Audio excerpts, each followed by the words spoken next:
shame we're easily amused.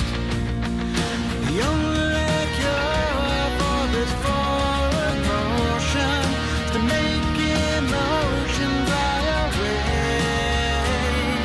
The air is cold, but the water's not frozen. I see ripples rolling every day.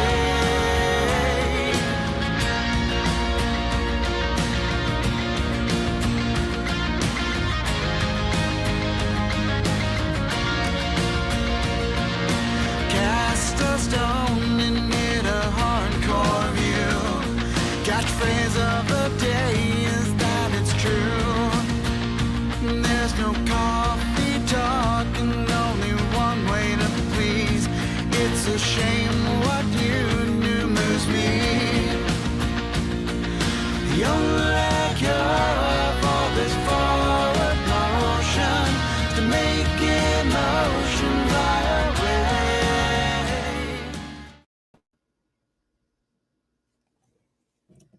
Hello, everyone, and welcome to Rebellious Ufology. I am Lynn Wallington here with my co-host, the one, Jim the Good- only, the magnificent Jim Goodall. Oh, come on. You're give me a big head. Yeah. and we have one of the most talented guys in this area of interest, one of the best researchers. Not one of them. I have to say, he is the best researcher that I've run into in any category, whether it's UFOs, airplanes, rocks, whatever. No one does it better than Michael Schratt.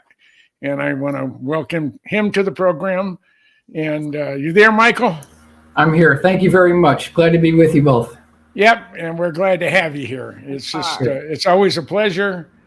I mean, I remember the first time I heard Michael give a talk, and I'd known him for 20 years before that, and I was blown away. I knew Michael was knowledgeable, but I didn't realize he was that good. I knew he was good, so I'm giving you a lot of accolades there, Michael Schratt, because no one does it better than you when it comes to research. And your book, Dark Files, this one right here. Go on the internet, go into Amazon, go Dark Files by Michael Schratt, and order a bunch of them. They're nice things to give to your UFO friends. It's always good to have them handy, and he did a beautiful job. I mean, it's just. So what's on your list of goodies you're up to today now, Michael? Well, as we kind of mentioned before, we're scanning in UFO historical cases. We're going to get more of the Leonard Stringfield and see that's what we're really drilling down on now, because it was Leonard Stringfield who was the foremost researcher on UFO crash retrievals, and the caliber of people that he had within his contact list were, engineers, pilots, air traffic controllers, astronauts, cosmonauts, people who worked on the retrieval teams, retrieving the bodies, the debris, the craft, people that saw things at Wright-Patterson Air Force Base. And he had put together approximately 7 status reports for a volume about that thick, full of this firsthand eyewitness testimony. However, the problem is none of these cases were illustrated. I mean, it's great reference material, but none of the cases were illustrated. So that is the crusade as of now. Oh, so that's you're gonna now. Are you going to incorporate everything that you're doing in book number 2? Well, that could be something that could be done, but right now the priority is to illustrate the Leonard Stringfield cases. That's the priority right now. Okay. Okay. So, Michael, I've got to tell you, I was very excited when I was looking through your book because you had illustrated, and this is the beauty of doing these illustrations. You had illustrated something an experience that I had that I'd never heard anybody else talk about, which to me, and what I described, I was a kid, but I described it like a bubble. It looked like I was in a bubble. And I was looking through it and I was like, Canary Islands. Okay. Yeah, it was so crazy. So it was very cool for me to see that. It was awesome. Excellent. Yeah. Yep. That's a very good case. And I should mention that case went all the way to the top. Hillary Clinton knows about that case. We know that President Bill Clinton knows about that case. It was the Rockefeller Foundation that put the research funding for that. So we know that the president is aware of it. He knows of it. Interesting. So now, why would the Rockefeller Foundation? Because now this is going to lead into some of my favorite areas, which is conspiracy theory. So why would the Rockefellers want to fund research on a UFO? Lawrence Rockefeller had an interest in this subject matter, and he was friends with both Hillary and Bill, and coworker of mine named Antonio Humeas helped to put that best available evidence briefing document together. And within that document, there's a minimum of 20 of the top UFO cases. So the one that you mentioned with the bubble, that's the Canary Island case, which is a very good case. But then it's got the Stephen Mekulik case in there, the Iranian cases in there. So these are really the top 20 cases within ufology, and it's gone all the way to the top. That's amazing. And because, even though these obviously are some very well-researched cases, a lot of us haven't heard of these, even those of us that have been involved with ufology for a while. Some of these cases are new to us. So it's amazing that you brought them out, and I love the illustration. I mean, the illustration just makes it phenomenal. Yeah, that's the key to the whole book, is to make the cases come alive through the use of drawings, documents, illustrations, eyewitness testimony, flight path reports. And when you put all that together, now you've got a real good case. Michael, I don't know if very many people know how many 4-drawer filing cabinets you have and how many 3-wing binders that are weigh probably 20 pounds a piece that you have. What is the approximate number of filing cabinets that you have scattered around the country? See, to me, it's not a money issue. I would do this for free, regardless of whatever, because I want to know, and I want to be associated with people who are curious as well. I think maybe they want to know as well too. So what's the total count? Total count right now is 309. Wow. So 309 4-drawer filing cabinets? 309 binders anyway. Binders. Wow. Yeah. So, and each binder is what, 2 feet thick? At least 2 inches to 3 inches thick. And it covers the history of California aerospace. It covers historical UFO cases, private collections, university archives, boots on the ground research. This is not an internet research effort. This is actually going to the universities, setting up an appointment 2 weeks in advance, having them pull the boxes, getting the boxes over, and then putting on the white gloves, because a lot of times they require you to put white gloves on there, and then pulling out the files. That is the scientific process. That is research. That's amazing. Jay Breezy 007 has a question for you. What does Michael consider the best case in ufology? Well, the best case in ufology, there's kind of like a top 3, and they're all very good. But in terms of sheer numbers of witnesses, there's only one case, hands down, that beats all others: Hudson Valley Boomerang. There are more witnesses to the Hudson Valley Boomerang, 1982 to 1989, than any other case in ufology, period. Even more than the Phoenix Lights? More than the Phoenix Lights. Wow, I didn't realize that. This is almost a 10-year span that this was going on. And we're thousands and thousands of people. Like an example, March 24th, 1983, where hundreds of people pulled off to the side of the road on the Taconic State Parkway, got out of their vehicles, looked up, and saw this huge boomerang-shaped craft at treetop level. And then some people directly below the craft, because this thing was shining light straight down onto the freeway, onto the parkway there. They looked up and they saw these transparent panels giving them an inside look into the hull of the craft. And what they described is a cross beam and girder construction like a truss bridge. And we got case after eyewitness that described these.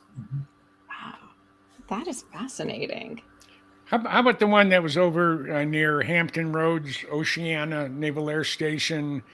It was live broadcast. There was a disc jockey was having a live broadcast somewhere and saw this object. It's at night. They figured it was a mile or so in length.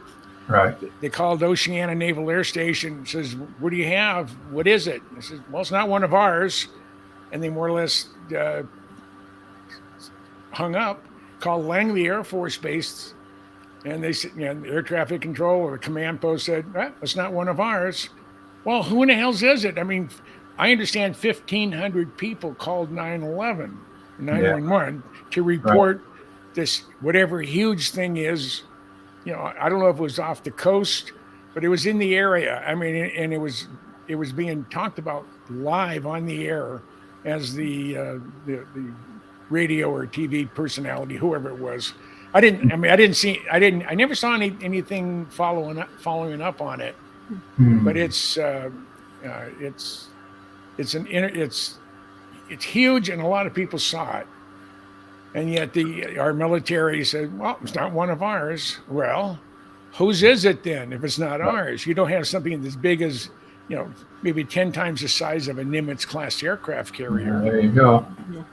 Well, interesting you mentioned that, because the person who was just prior to you talked about the JAL Flight 1628 case. That was in 1986, where the pilot saw call it an acorn-shaped craft that was at least twice the size of an aircraft carrier. So, and they got some radar tapes on that as well. So this just keeps on going on. And, you were mentioning the hearings, and I just don't think they followed up on these pre-cases. Anything pre-2014, 2004, they're non-existent.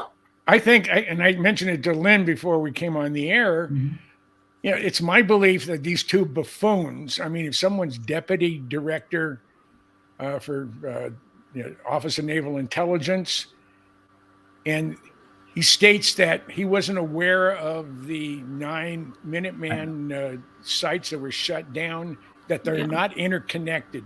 They're connected in groups of 3 out of your command center, but they're totally independent, and one site cannot affect the other. Yet these UFOs were over the sites and shut them down, and this idiot had no idea. I mean, that is to me, you're affecting national security when you have something that's affecting our nuclear deterrence, and this GS 16 or 18 or whatever status he is, should be fired for incompetence. I mean, that is to not have no idea.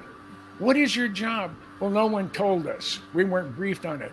Well, pull your head out of your butt and do your job. Your job is to investigate and to figure out what these events are and how they're affecting us, as a country, and us as a world in general. The simple fact you had no knowledge of it, you gotta be kidding me. And then the one congressman, I think his name was LaHood, he said, well, maybe we should start prosecuting people for saying things that are untrue. Well, everybody in the United States Congress and the United States Senate will be on their ass in the unemployment line, because nothing comes out of their mouth that I feel is truthful unless it's benefiting them directly. I mean, hello from Australia. I love Australia. I spent 3 weeks there back in 2009. That's amazing. If I was single and a young man, I would move to Sydney in a heartbeat. I absolutely loved it. Absolutely loved it. But I thought these two jokers were an insult to our intelligence. I'm sure Monday morning at 6:45, because the conference is going to start at 7 a.m., they probably, oh yeah, we got a presentation due today. Let's just throw something together. And that was the quality of the presentation. I mean, my son, when he was in 3rd grade, gave a presentation on airplanes. I mean, go figure. I love airplanes. and he did a better job than these two yahoos. And they're making a couple $100,000 a year with a great pension and everything else. And they're feeding us this tripe. I mean, I was embarrassed for him. And then there was another congressman who was equally as upset as I was, saying that these guys are a bunch of jackasses, a bunch of jokers. What? Yeah, if you're going to talk about UFOs, they have access to everything, allegedly. And even if they didn't, they could go to U.S. Navy site, or they can go on YouTube, something that's been officially released by the United States Navy and say, okay, this is a Tic Tac. This is what the F-18 guys were chasing. Don't come up with a Mylar balloon and a weather balloon and some other garbage taken from inside of a car that's moving, or an airplane that's moving. It is the most unprofessional presentation on something that could affect the national security of not only us, but the planet in general. Yeah, thanks, David. But not only that too, but like the initial assessment report last, what was it, June or July that it came out, it did mention UFOs over, or UAPs, excuse me, over nuclear facilities. It did mention that ever so briefly. So how is this guy, I mean, Scott Bray said he had heard of it, but hadn't read any official documentation. Then he should be fired. Yeah, he should be fired for incompetence. Yes. I mean, you don't go into a position where you know you're going to have to explain events that you know the general public and the media. Yeah, I got a cheering section here now. I mean, I'm to the point. I can remember years ago. I'm talking about decades ago. For Christmas, my first wife bought me a real soapbox. Oh, yeah. I mean, during the Iranian hostage situation, Senator Rudy Boshewitz's office knew my voice so well. I would call up either the St. Paul number or the DC number, which didn't make any difference. And then they'd answer, and this is before caller ID. And I said, "Hi there. Oh, Mr. Goodall, what's on your mind today?" And I called him, 3 or 4 times a week. I mean, it was just, I had it. I had their crap up to here, the competence up to here. And I'm looking at, this is my soapbox. Yeah. No, it's just, these jackasses just absolutely infuriated me. They're giving us double talk. They're talking around in circles, and their examples were as bad as anything I've ever seen. And this is supposed to be a well-funded government group doing an investigation into UFOs. I don't like the name UAPs. It sounds like, yeah. So I wish I wanted to reach into the TV and strangle these two guys. I was so irritated. Yeah. I mean, they're wasting their time, and two, you spent an hour and 23 minutes and virtually said nothing other than the fact that we want to prosecute you if you say something that's not true. Oh, is that right? And then we have to have the exact same rules for our Congress critters and everybody that gets a public paycheck. All the so-called bureaucrats. If they're going to lie to us, then they should be held accountable. I've written some really, really catching on fire letters and emails over the years. And I don't want to be in anybody's watch list, so I didn't. But I was ready to set fire to Congressman LaHood. Oh. The nerve of that bastard! I mean, who does he think he is? Right. You think a congressman would be more familiar with the Constitution, specifically the First Amendment? Just a thought. Maybe he should. That's an honorable thing to say, but I really feel. First of all, our education system has let America down. It's hate America. There's always something wrong. We're all, us whiteys are all racist. Hey, I have a Korean adopted daughter. I had a Hispanic adopted stepdaughter. I have a daughter that's a lesbian. I mean, I can go on and on. I mean. Sexual preferences, I don't care. I look at it what's in someone's heart.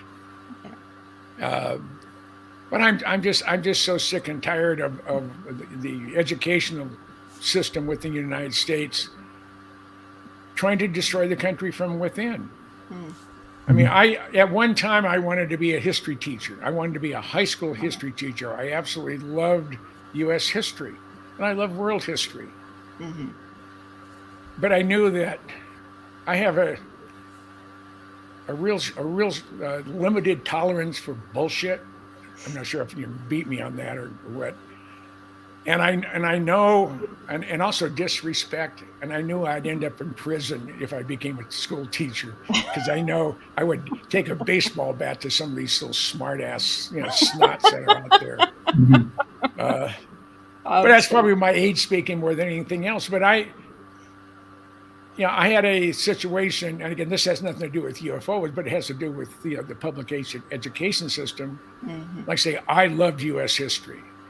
My son was born in 1976, so he's a bicentennial baby. Ah, same age as me.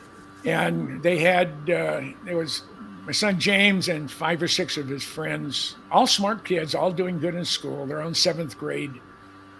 They, something was in the news, and I said, hey, how many of you here can name the 13 original colonies? And he was like, lights are on, but no one's home type of blank stare. I said, can any of you name one of the original colonies? Nothing. I said, have you heard of Ponce de Leon, Magellan, Sir Francis Drake, Lewis and Clark? And one of the guys said, isn't it a British rock group from the 60s? I said, no, it was a Dave Clark 5, you're half right. So I called the director of curriculum at Eden Prairie, Minnesota schools, and this woman, straight, stringy, grayish hair, no makeup, probably as much testosterone as I have, which is in abundance. And I went in and I said, what are you teaching our children? I said, this is the greatest country in the world, and they don't know it. Well, we can't say that. I said, what do you mean we can't say that? We have to be doing something right. There's 20 million illegal aliens have invaded this country the last 40 years. So she was getting real hot, and I kept calling her sweetheart. Women love that. Yes. And I was doing it, and my tone of voice was as sarcastic as I could make it. He said, so we don't teach our children, to be proud of this country. I said, every other country in the world, their students and their teachers do everything they can to promote how wonderful their country is. And you're telling me that America, the one-time land of the free, home of the brave, you're telling us it's not important? Bullshit. So I decided, she finally said, Mr. Goodall, we're done.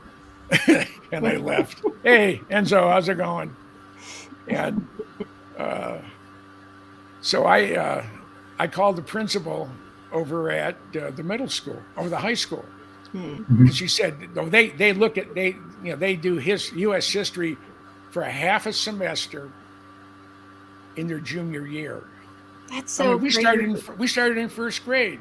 Well, I'm 77, so I go back a long ways. Mm-hmm. But still, I'm the same age as your son. And so my dad, we were over in Saudi Arabia for 6 years while he was stationed over there. And I went to an international school. And one of the things that we all had to take was Arabic. We had to take Arabic, the language, but also the history for all 6 years. Yeah. It's crazy. And it's not required here in America.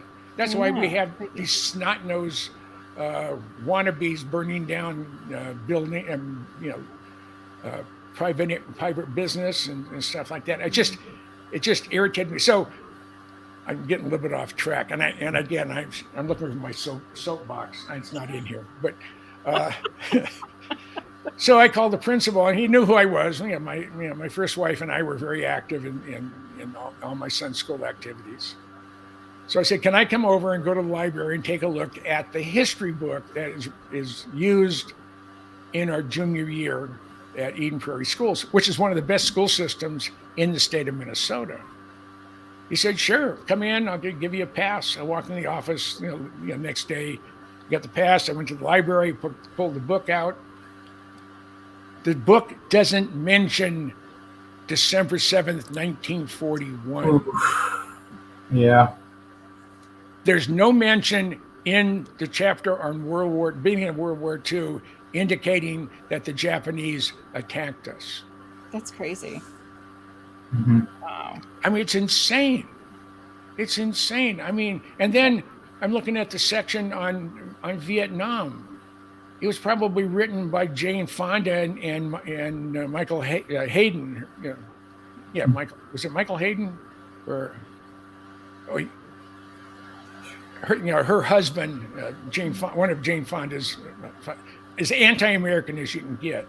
I mean, you go in there, and I can remember when my son asked me, he said, "Hey, Dad, what can you tell me about Vietnam?" I said, "Well, I can probably tell you a lot, but it will probably have little or no meaning. I tell you what, I want you to go watch 3 movies, and somewhere in there is the truth."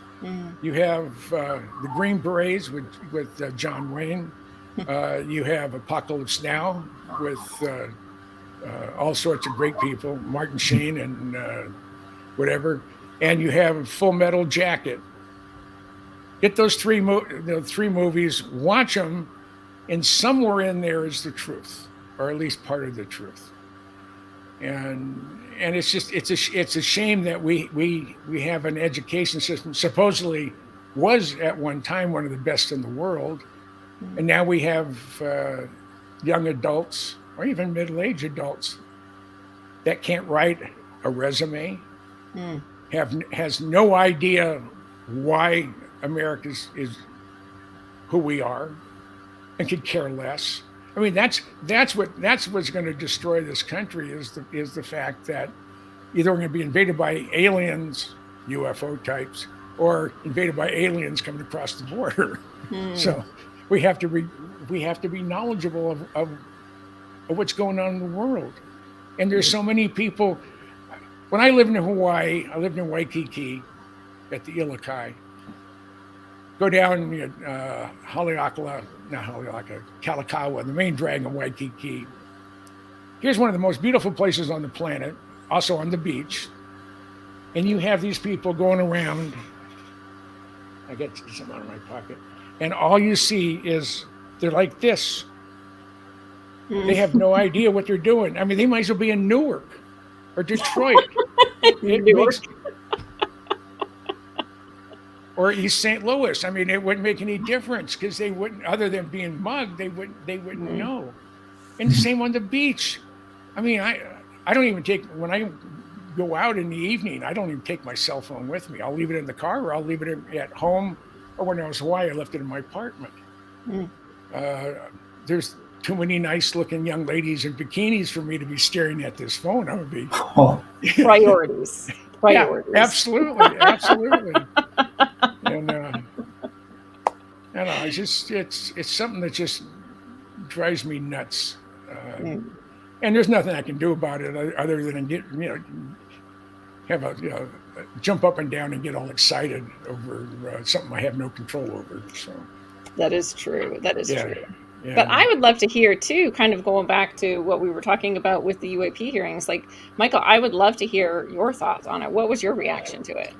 Yeah, the angle I approach this is that there's always this talk about a lack of credible evidence. However, all they had to do is go back to their own astronauts. For instance, example, Gordon Cooper, who in 1957 was at Edwards Air Force Base when a approximately 25-foot diameter dish-shaped craft hovered over the dry lake bed, extended its legs, landed there, stayed there for 60 seconds, hovered back up, retracted the gear, flew away, and they got it on motion picture film reel. They got it all. They captured it all. That film was brought back to the base. Gordon Cooper pulled out. He looked at the film. It was put into a canister, and then an Air Force courier from, we believe, Andrews Air Force Base flew to Wright-Patterson Air Force Base. This is back in 1957. It was put into a canister. That courier flew it back east, and then from that point forward, it completely disappeared off the radar screen. Nobody seems to have access to that film, but it's an official U.S. government film. It was captured by official U.S. Air Force photographers. We know where it was. We know the date. We know the time. We know the location. So why can't we pull that motion picture film reel and show it in Congress or show it in open public hearings? We've got the evidence from their own sources, so they can't say that we don't have the information. I mean, there was back in the 1950s, there was an RB-36 a 10-engine strategic bomber, but this was configured for reconnaissance. And they flew in formation with a group of UFOs, flying saucers. And I understand that they were being photographed using 8x10 graphic cameras. In other words, you have a negative that's going to be this big.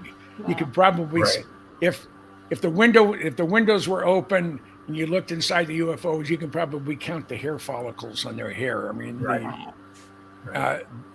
that was both motion picture and stills. Right. And where's it at? I mean, there's. I know there's a warehouse. I know it was a joke in the movie Raiders of the Lost Ark, but I know that there is an underground facility, storage facility in a salt mine somewhere. More than one, for sure. More than one. It has multiple hundreds of millions of feet of film, documents, and pieces and parts. Yeah. How about, so we've got the gun camera footage from World War II and the B-29s. We've got the gun camera footage from Korean War. We've got Vietnam. We've got Desert Storm 1. All of these, they had military UFO encounters that were captured on film. Where is that information? Why isn't that being shown? Yeah, I mean, yeah. And the people that I've interviewed over the decades, I mean, we're talking about general officers. We're talking about guys flying the SR-71. The astronauts also. I know I had to fill in for a luncheon here when I was working for the Museum of Flight in Seattle. It was 2008, 2009 timeframe.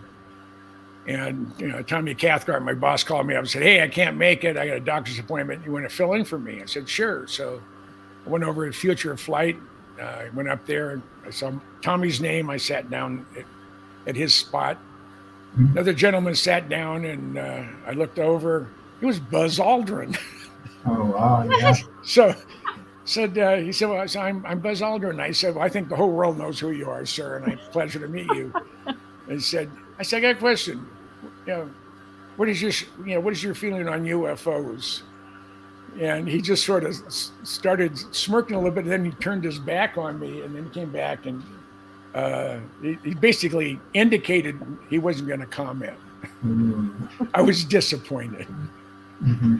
I really wanted to see something, but some days you just can't. You can't have it all. Sure. Mm-hmm. Yeah. Yeah. So what is the official excuse for where this stuff is? Is it just it's lost, we don't know, or is it more along the lines of we don't know what you're talking about? Or they don't want to know what you're talking about. Yeah. Looks like they certainly have a facility at Wright-Patterson Air Force Base, Langley Air Force Base, Virginia, MacDill Air Force Base, Tampa, Florida, and also Homestead Air Force Base, Florida. These are minimum 4 locations where they've got the material. Wow. And how do we know that that's where they have material? Are there people? I spoke to a retired U.S. Naval personnel who was at MacDill Air Force back in 1967. He was brought into the library where they had hundreds of U.S. Air Force motion picture film reels of UFOs, of test flights, stills, black and whites, 8x10 glossies, color. They were going to make a release on a U.S. Air Force jet flying wing disc, but at the last minute they pulled the plug. So he was actually inside the library. Mm-hmm. So obviously I don't know that he could tell us from just looking at it. Do we know if this was like extraterrestrial craft or our own craft? He did mention that there was a facility on base at MacDill Air Force Base in Tampa where no one was allowed inside. Now, I can't tell you what was inside, but there was definitely a hangar there.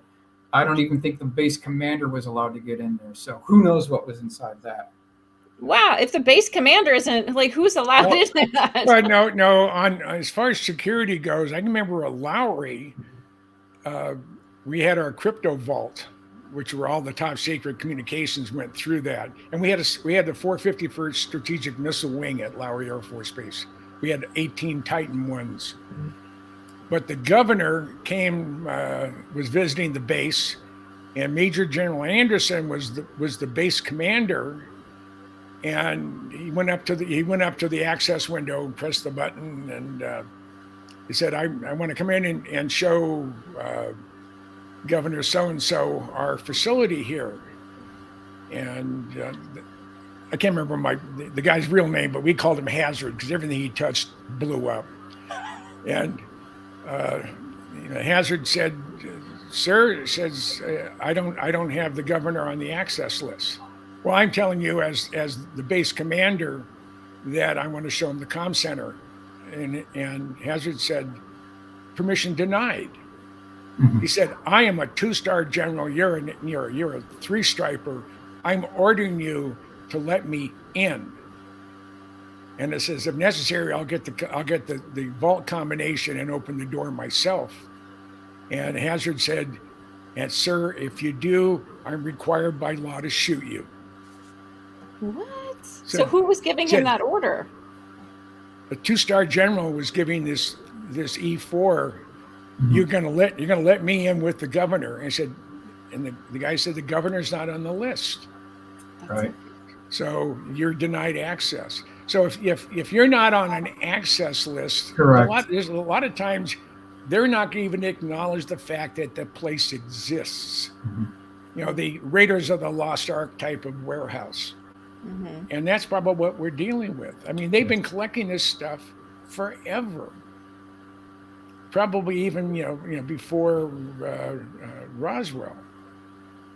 So this is interesting. Douglas Hornick says, "Had a black triangle hover over McGuire Air Force Base, my base back in 2001." I mean, yeah, go ahead. Stuff is being reported everywhere. Right. And we know that Bentwaters, for example, was that 83, 84 time frame in the 80s. And I think I mentioned it last week or a week before last that I was at Cannon and I ran into my escort was a public affairs guy at Bentwaters when the UFO landed. And that's when I said, "Oh, you were there when the UFO landed." He slams on his brakes. He's a black kid, and he turned gray. And he said, "You mentioned another word, I will have you escorted off this base, and you'll never be allowed back on it." We didn't say another word the whole time. I went out. I was there to shoot F-111s. So I just went through a lot of Kodachrome that day. So, it has people spooked. It has people that, I mean, my gosh, if there's an entity that can shut down our nuclear deterrence, then something's got to be done about it, and the public should be well informed of what the potential threat is.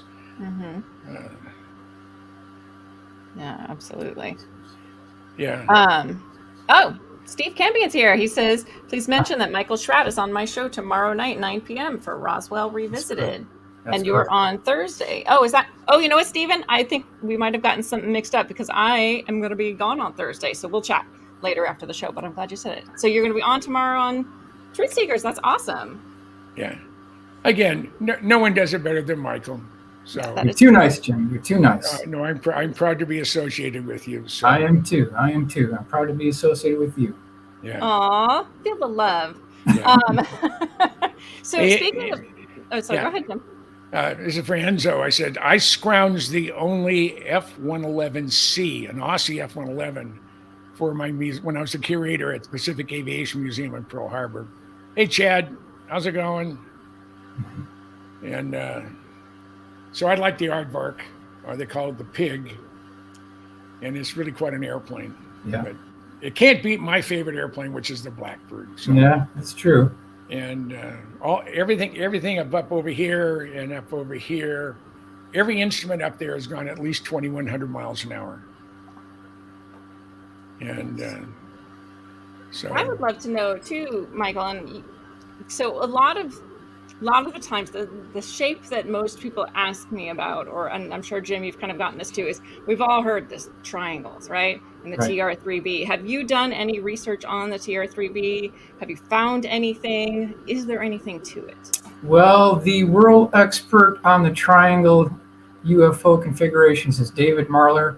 He's got the unprecedented research center in Albuquerque, New Mexico. I'm talking world-class research center. It rivals even a lot of university archives. I mean, it's a first-class research center, multiple file cabinets. He's got a really nice conference table. He's got the green little lamps. It's a very well done research center, and he's the world expert on triangular UFOs. And he'll tell you that these UFO cases regarding triangles, they go back pre-1900. There are some cases that did not go into his book, which he gave to me, which I'm very grateful of that. But one quick example, this is like 2001 timeframe. A retired police officer who had 30 years in the field, he was coming back from a Fleetwood Mac concert with his wife, and they're driving home, and out of this black dark cloud emerges this 200-foot per side black triangle. It had a relief section in the center. It had a white light at each corner, a white light in the center, which we've heard before. And then he said on the interior wall of the indented section on the bottom side, there was this zigzag crossbeam and girder construction like a truss bridge. And then on the walls, the three walls or sides of the craft, there were windows. And he said, peering out of the windows looked like human test pilots. They weren't aliens. They weren't extraterrestrials. They were humans. And he made that excruciating detail, is the fact that these were not aliens. They were humans inside. Yeah, that doesn't surprise me. I tend to think, every time I hear triangle, I tend to think military, just because, for many reasons, but ultimately it's easy to mistake a plane for a triangular craft. They are triangular in shape. It would be easy enough to do, but I think if anything, if we do have these TR-3Bs or triangular craft, that would be, or craft in general, that would be the shape I would think that we would do it, because that's similar to what we already make. But yeah, you can see. Yeah, go you ahead. can see how the legacy of the configurations has changed. In the 40s and 50s, we had the saucer-shaped craft. Then we moved on to the cigar-shaped craft. Then we move on to the boomerang-shaped craft. Now we've got the triangles, and now we're talking about cough drops, throat lozenges, and Tic Tacs. So. Next will be suppositories. I had to know Jim was going to go there. Had to know. I mean, again, it presented itself, and I had to release it. Right. Good. Could not have timed that better. If I keep it inside me, I'll blow it up. So, we can't have that. We can't have that. So have you done any research too into, what is the guy who, there's those patents, everybody has seen the patents of like what looks like a TR-3B. I think his name is Salvador Paez, maybe something along those lines. I think I know what you're talking about. Have you looked into those at all?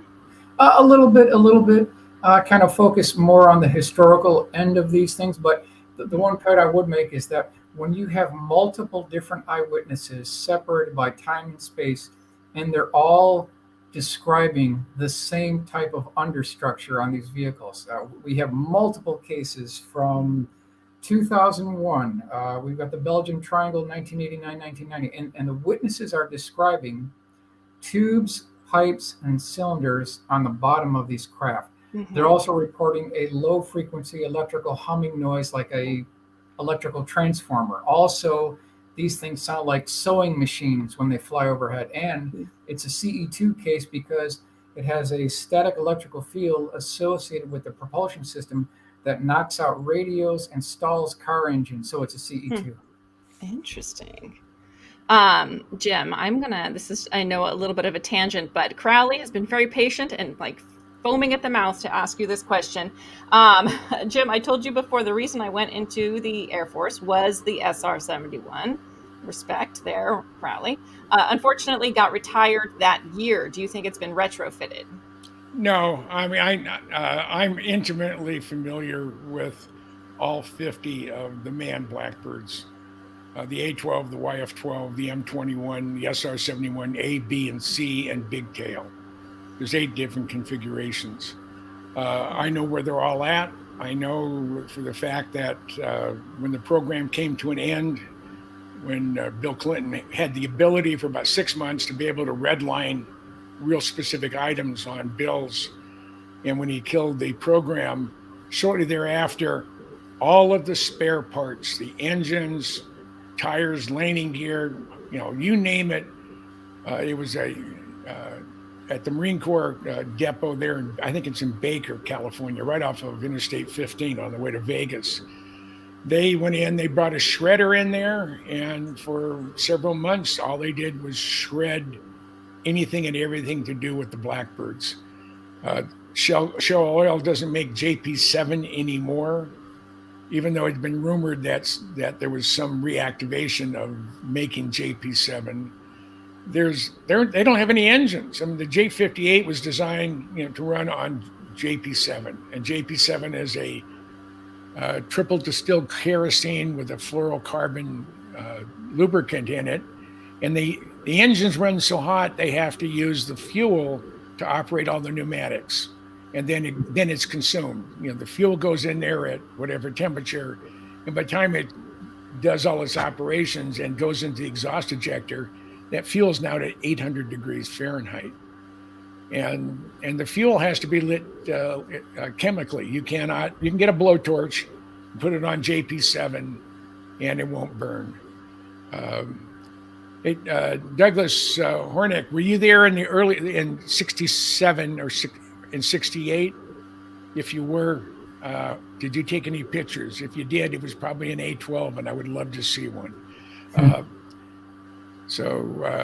Now the fuel is totally non-flammable, and the first public showing they had of a Blackbird at Andrews Air Force Base in Washington D.C.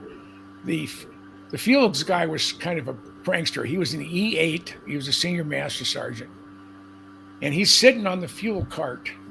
It's where excess fuel goes in. You stick that into the drain, and you always fill up the airplane, regardless of what it's fueled by. You always fill them up, because an empty gas tank will explode and a full gas tank won't. So there's pans underneath the Blackbird. The fuel is just pouring down. I mean, it's like someone has a hose on top of each wing, and he's sitting on the fuel cart, and he sees the fire marshal coming up. So he pulls out a cigarette and he lights a cigarette, and the fire marshal says, "What the hell? You put that cigarette out!" And he gets it and he flicks it into the pan of fuel underneath the airplane, and the guy hit the deck. I mean, he just scared the hell out of him. Of course, this senior master sergeant's laughing his butt off. We didn't laugh too long. It was, he lost his stripe, but I think he only lost it for about 30 days. And it was, but it was just a hoot. And like I say, you can't set it on fire unless it's already on fire. Then you can add to it. So it's as safe a fuel as any airplane has. Whether JP4 is more dangerous than dynamite. Jet A is not nearly as explosive. And what they're using today in the military, I think JP8, which is probably an awful lot like the commercial or public Jet A. But JP7 it's slimy. They have to, the guys who work on it, they have a fuel recovery system in each of the hangars, because during combat operations out of Kadena, they had they would leak or consume 800 pounds of fuel before it took off. Oh, wow. So there'd be 2 to 3 inches of fuel on the hangar floor when it taxied out. And no one was concerned about the hangar catching on fire. What they were concerned about is every 90 days you got 2 brand new pair of boots, because the JP7 rots the neoprene soles off the boots. Mm-hmm. So you get new ones. Now, BJ21 wanted to know, does the Blackbird fly into outer space? No. The highest an SR-71 has ever flown was during early Category 1 testing, actually Category 2 testing. And it was one of the pre-production airplanes, and they went to 87,200 feet. The 128, my A12 that I cared for 15 years, flew straight and level at 92,500 feet. And Bill Park zoomed the last A-12, 939. He zoomed it up to 96,200 feet. Wow. He overtemped the engines. They wouldn't throttle back.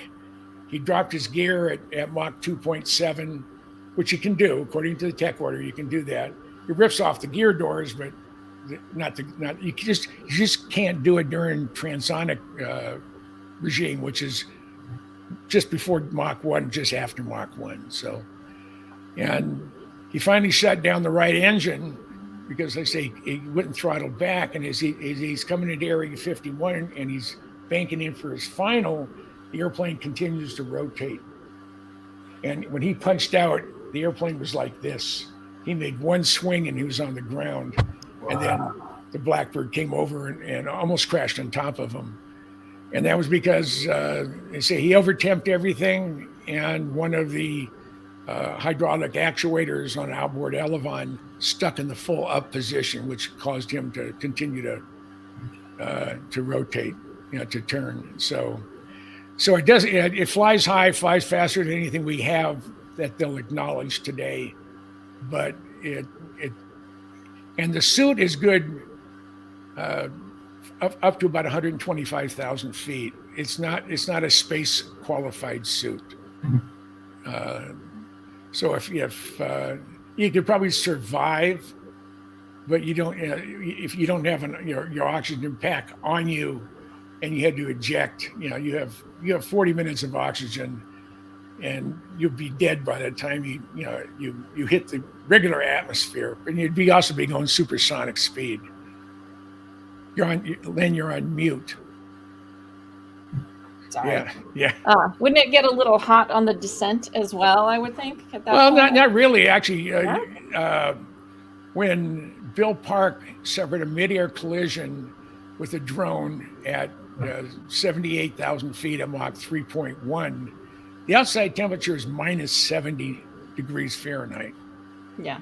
And as soon as he left the airplane, your external faceplate heater is disconnected. So the first thing that happens, the inside of your faceplate will frost up. So you're in the ejection seat. You eject. And if you're going Mach 3.2, for example, you eject. You go up. There's an 18-foot chute opens up and puts your butt into the airstream. And as you're slowing down, and all of a sudden now you're going vertical down, the 18-inch chute is cut, and a 6-foot stabilization chute opens up, and you're still in the seat. And you stay there until you hit 15,000 feet, and at 15,000 feet, it goes into the automatic. There's an altimeter in the seat, and it automatically will cut the belts and push you out. And then the chute will automatically open when you leave the ejection seat. So, but what happened with Bill Park and Ray Tork, who was his launch control officer, when they had the briefing first thing in the morning, this is on the 30th of July, 1966. A briefing was at 6 a.m. at Area 51. They were going to launch about 7 a.m. and they were going to launch the D-21 off about 200 miles off the coast of Oxnard, the Pacific Missile Range, and Point Mugu, Naval Air Station. And when they were briefed, the briefing was that there was ceiling down to 5,000 feet. And everything else above them was going to be clear, and everything was okay. So they launched. They went through some whatever they do, and finally at 1 p.m. that afternoon, they launched the D-21. And what had happened, this was the fourth launch off the mother airplane. That's another Blackbird, and the only example is at the Museum of Flight in Seattle. But Kelly Johnson had asked Bill Park, who was the pilot for all three of the previous launches, said, Bill had maintained a 0.9 G arc to help with the separation of the drone. So Kelly said to ask Bill Park, in your opinion, do you think a line pilot in a combat environment can maintain a 0.9 G arc? And Bill started going into this long dissertation, and Kelly just stopped him dead cold. He said, I want a yes or a no. I don't need you to explain. I want you a yes or a no. So Park said he's talking to himself, and he's going like this and this. He finally, after about 2 minutes, he said, no. So Kelly said, okay, on this launch on the 30th of July, 1966, I want you to do it straight and level. So they're at speed and altitude. They're going through their checklist. Art Peterson is flying the Chase M21, and I think Keith Beswick is in the back seat of that airplane. And with 16 millimeter camera, they're shooting the launch of the D-21 off of Bill Park's airplane. Ray Torek was the launch control officer, and they see the drone go up. It goes like this and comes crashing down, and the airplane breaks in half.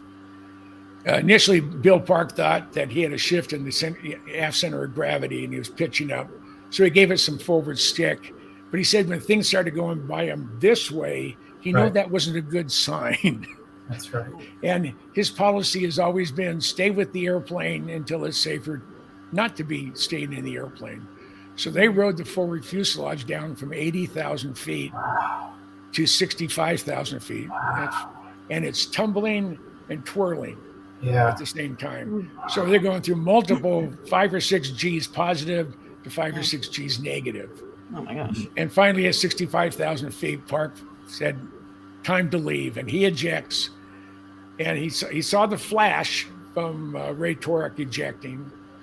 Ray Torek was, before he was a launch control officer, he was the equivalent of a Navy SEAL. The SEALs weren't in existence back then. It was UDT, Underwater Demolition Team. And they figure if anybody is going to survive an overwater ejection, it would be Ray Torek. But one of the things that had bothered a number of the flight control officers, the launch control officers, was the camera bracket. They said if we have to launch with this camera bracket in, there's a good chance you break the guy's arm. And that's what happened to Ray. He broke his arm. And oh, by the way, all those instruments have gone at least Mach 3. This is for Night Gazer. So cool. And so when they ejected, like I say, Park is in the seat. He can't see. Everything is frosted up.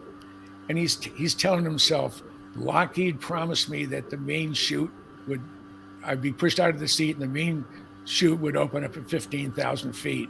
He said he's probably said that 1,000 times. And finally at 15,000 feet, he opens up his visor, he looks around. I don't know if he could see Ray Torek, but he survived the midair collision. But he wants to inflate his Mae West because he knows he's going to hit water. But his hands are frozen. When he ejected, it was 70 below zero. Oh my gosh. And he has a chute that's slowing him down so he doesn't go supersonic. So he's been up there for 20, 30 minutes at that temperature, and he can't feel his hands. And he's looking for the D-ring to inflate his Mae West. And they had changed it from a D-ring to a T-handle or vice versa. I can't remember which one. But it was under his harness, and he couldn't feel it. But eventually he got it inflated. And he was looking to hit the water after, once he got through the clouds, he figured he had 5,000 feet to prepare it to hit the water. Well, from the time they had the briefing until he bailed out of the airplane, the ceiling had gone from 5,000 feet to sea level. Wow. So as soon as he hit the clouds, he was in the water. Oh my and gosh. He went down, he popped up, and he has only about 2 inches of freeboard from his open visor. He's out of oxygen. So he has only about 2 inches and water splashing in his face. There's 10-foot seas out there. And he said he's trying to get into his one-man life raft, and he's exhausted from the midair collision and just the stress of ejecting at that altitude and being almost frozen to death. He said it took him. He tried 3 times to get into the raft, and he can't. And all of a sudden, he realized he has water about halfway up his calf. So he said from the end of his toenails to the end of his hair follicles, every ounce of energy he had in his body, and he just let out a scream, and he grabbed hold of the thing, and he got into the life raft. Wow. Ray Torek broke his arm leaving the airplane, and here he survives a midair collision at 80,000 feet at 2,100 miles an hour, survives all that, only to end up drowning. And it was just tragic. It was just tragic. So Kelly Johnson canceled the tag board program that day. He said, "I'm not going to risk another airplane and another crew member to this type of launch." So that's when they started scrambling, and they decided they were going to drop it off of a B-52 instead of a Blackbird. And that became Senior Bowl. That is the program that, and they had 4 operational launches over China with that program. But the airplane will not go above 90,000 feet, maybe 92, on the A-12 because of its weight. The A-12 is a single place. The SR-71 is a 2-place, and there's about 5,000 pounds of difference in maximum gross weight. So, and the A-12 is lighter, so it'll fly higher. But they all fly the same top speed, Mach 3.2. That's what it's designed to fly. Yeah. So that's all I have to say about that. Well, I know you had said you had some questions for Michael that you had written up beforehand. Did you want to get to some of those while we have time? Basically, I was, not necessarily questions about that I had written down, but your opinion or your thoughts on the clown presentation that we had on Monday at 7 a.m. East Coast time. I think that they were ill prepared. They were uninformed.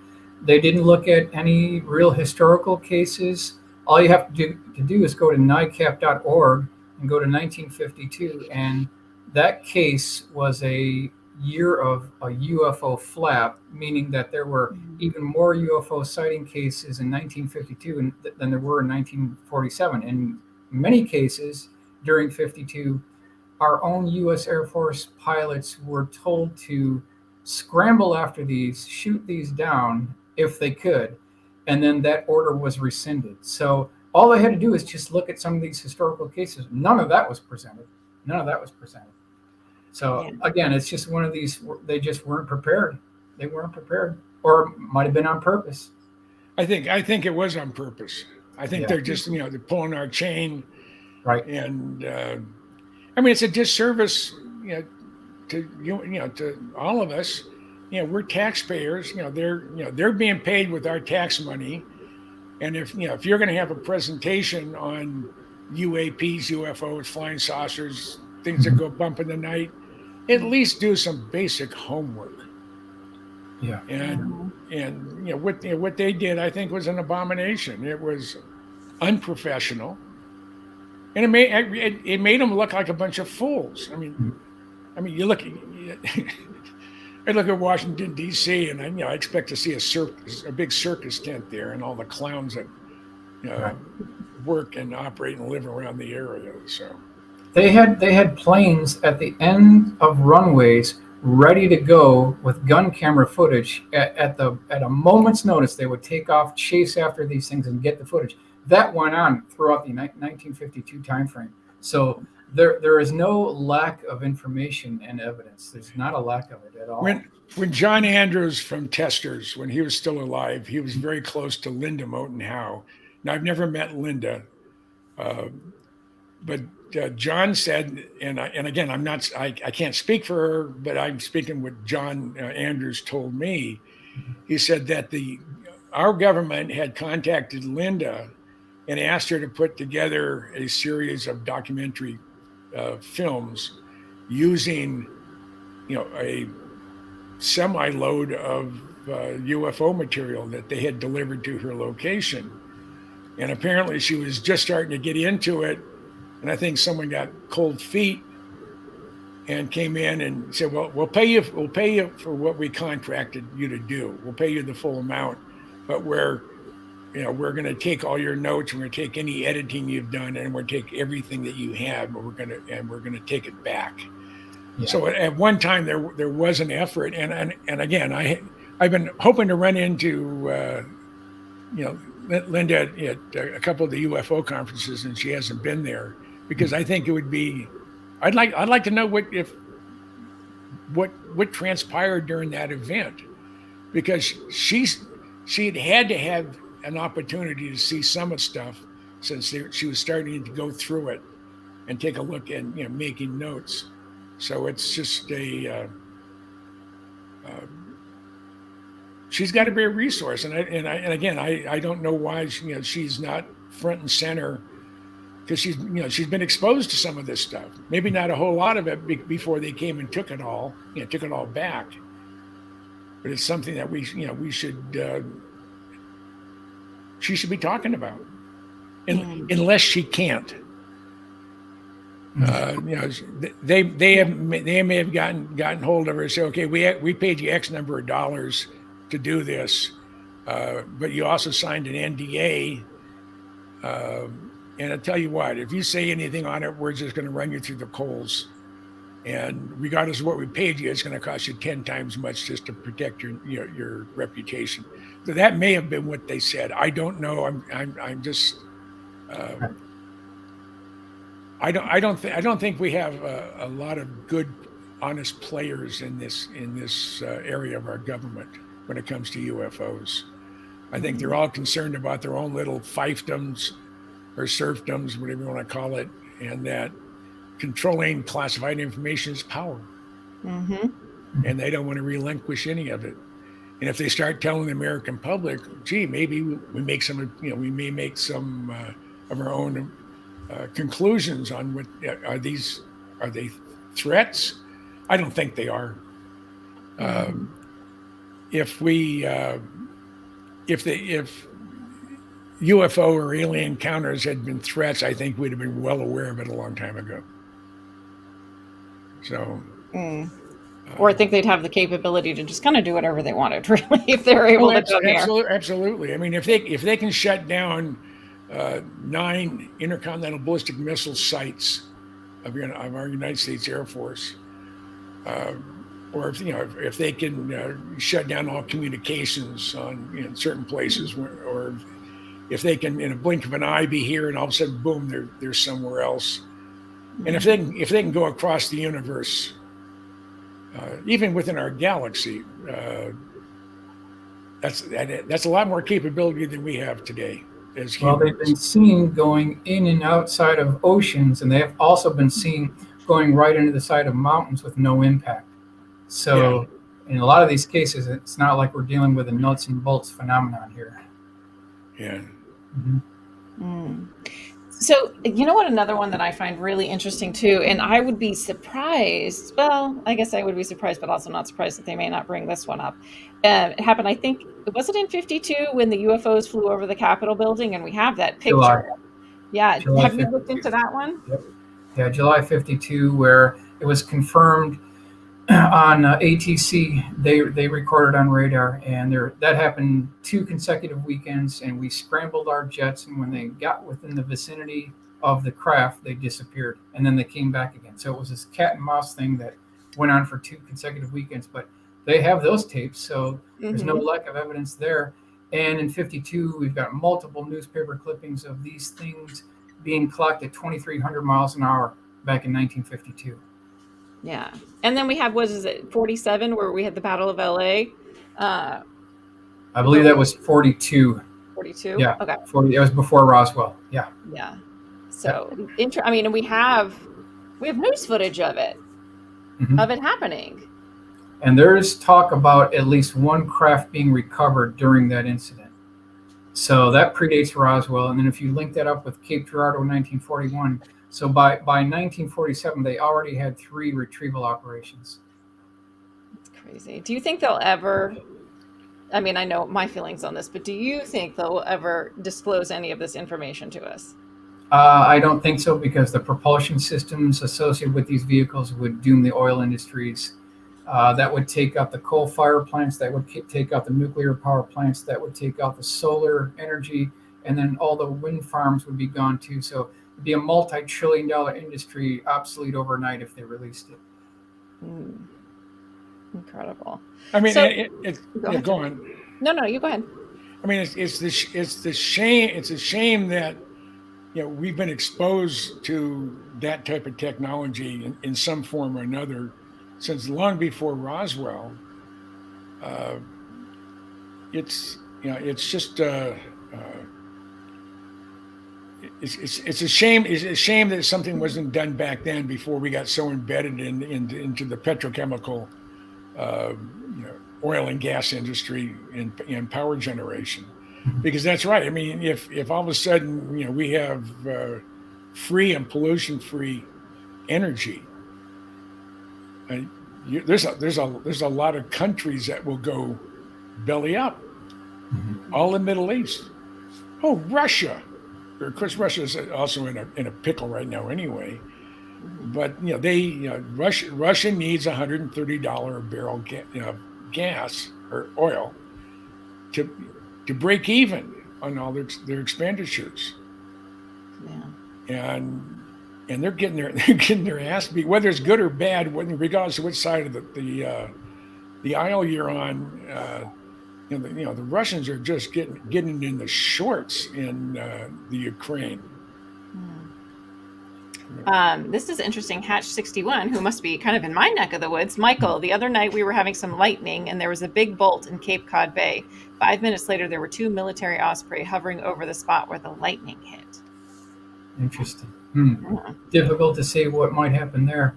If there was some type of a crash retrieval, we're not going to read about it. That's right. Sure. True. We're not going to read about it. Yeah, he said they searched for 20 minutes like they were looking for a craft. Interesting. Yeah. Wow. Okay. That is interesting. Getting back to what we were talking about before, March 22nd, 1966, in Temple, Oklahoma, there was a electrical engineer who was kind of an instructor at Shepherd Air Force Base, and he was driving down the road at about 5:05 in the morning when his headlights hit what could be described as a bowling pin that was tipped over 90 degrees, laying on its side. On the side of the craft, it had the designation TL4768 written on the side of the craft. And he had seen this thing up close. There was a man near the craft who kind of ran up an air stair door, and then there was this high-pitched drilling noise. This whole craft hovered off the ground and then took off like a spark on a grinding wheel. This is back in 1966. But then in 1969, when Apollo 11 took place, they're using these liquid rockets. Why are we using liquid rockets when in 1966, 3 years earlier, we already had the technology to do away with rockets altogether? And we can fast forward to Challenger, January 28th, 1986, where we lost all the Challenger astronauts. Why were they put at risk when we already had this technology back in 1966? So there's this huge, vast difference in what's let out and what's behind closed doors.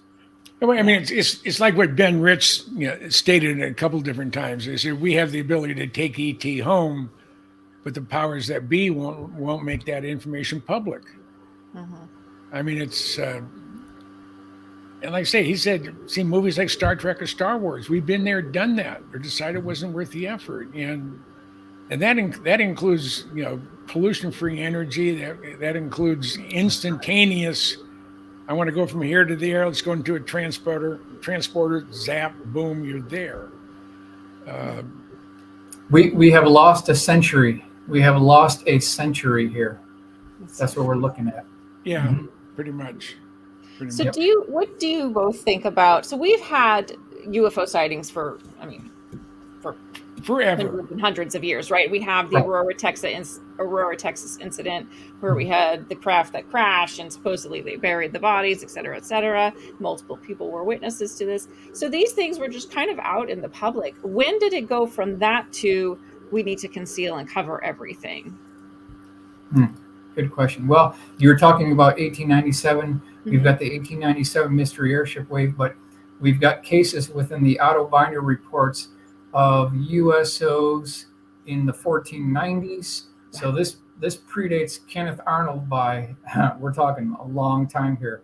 And again, they try to erase anything prior to 2014, 2004 timeframe with U.S. Navy. We cannot discount these historical cases. There are multiple sightings in Oaxaca, Mexico. That's a huge hotbed of UFO activity. Yeah. All those can't be denied. We've got all the B-29 cases from the Arctic region. So I just don't think that we cannot allow these historical cases to die off. That they must be preserved for history. I mean, yeah, and talking about American history, we have, there were quite a few of our forefathers that founded this country that have UFO sightings that they reported. I know George Washington reported one, I believe, but didn't Thomas Jefferson also have a UFO sighting? Or am I thinking of someone else? I mean, and you should also consider the USO cases, because the USO cases make up 51% of all UFO cases. Wow. And that's not even talked about in ufology.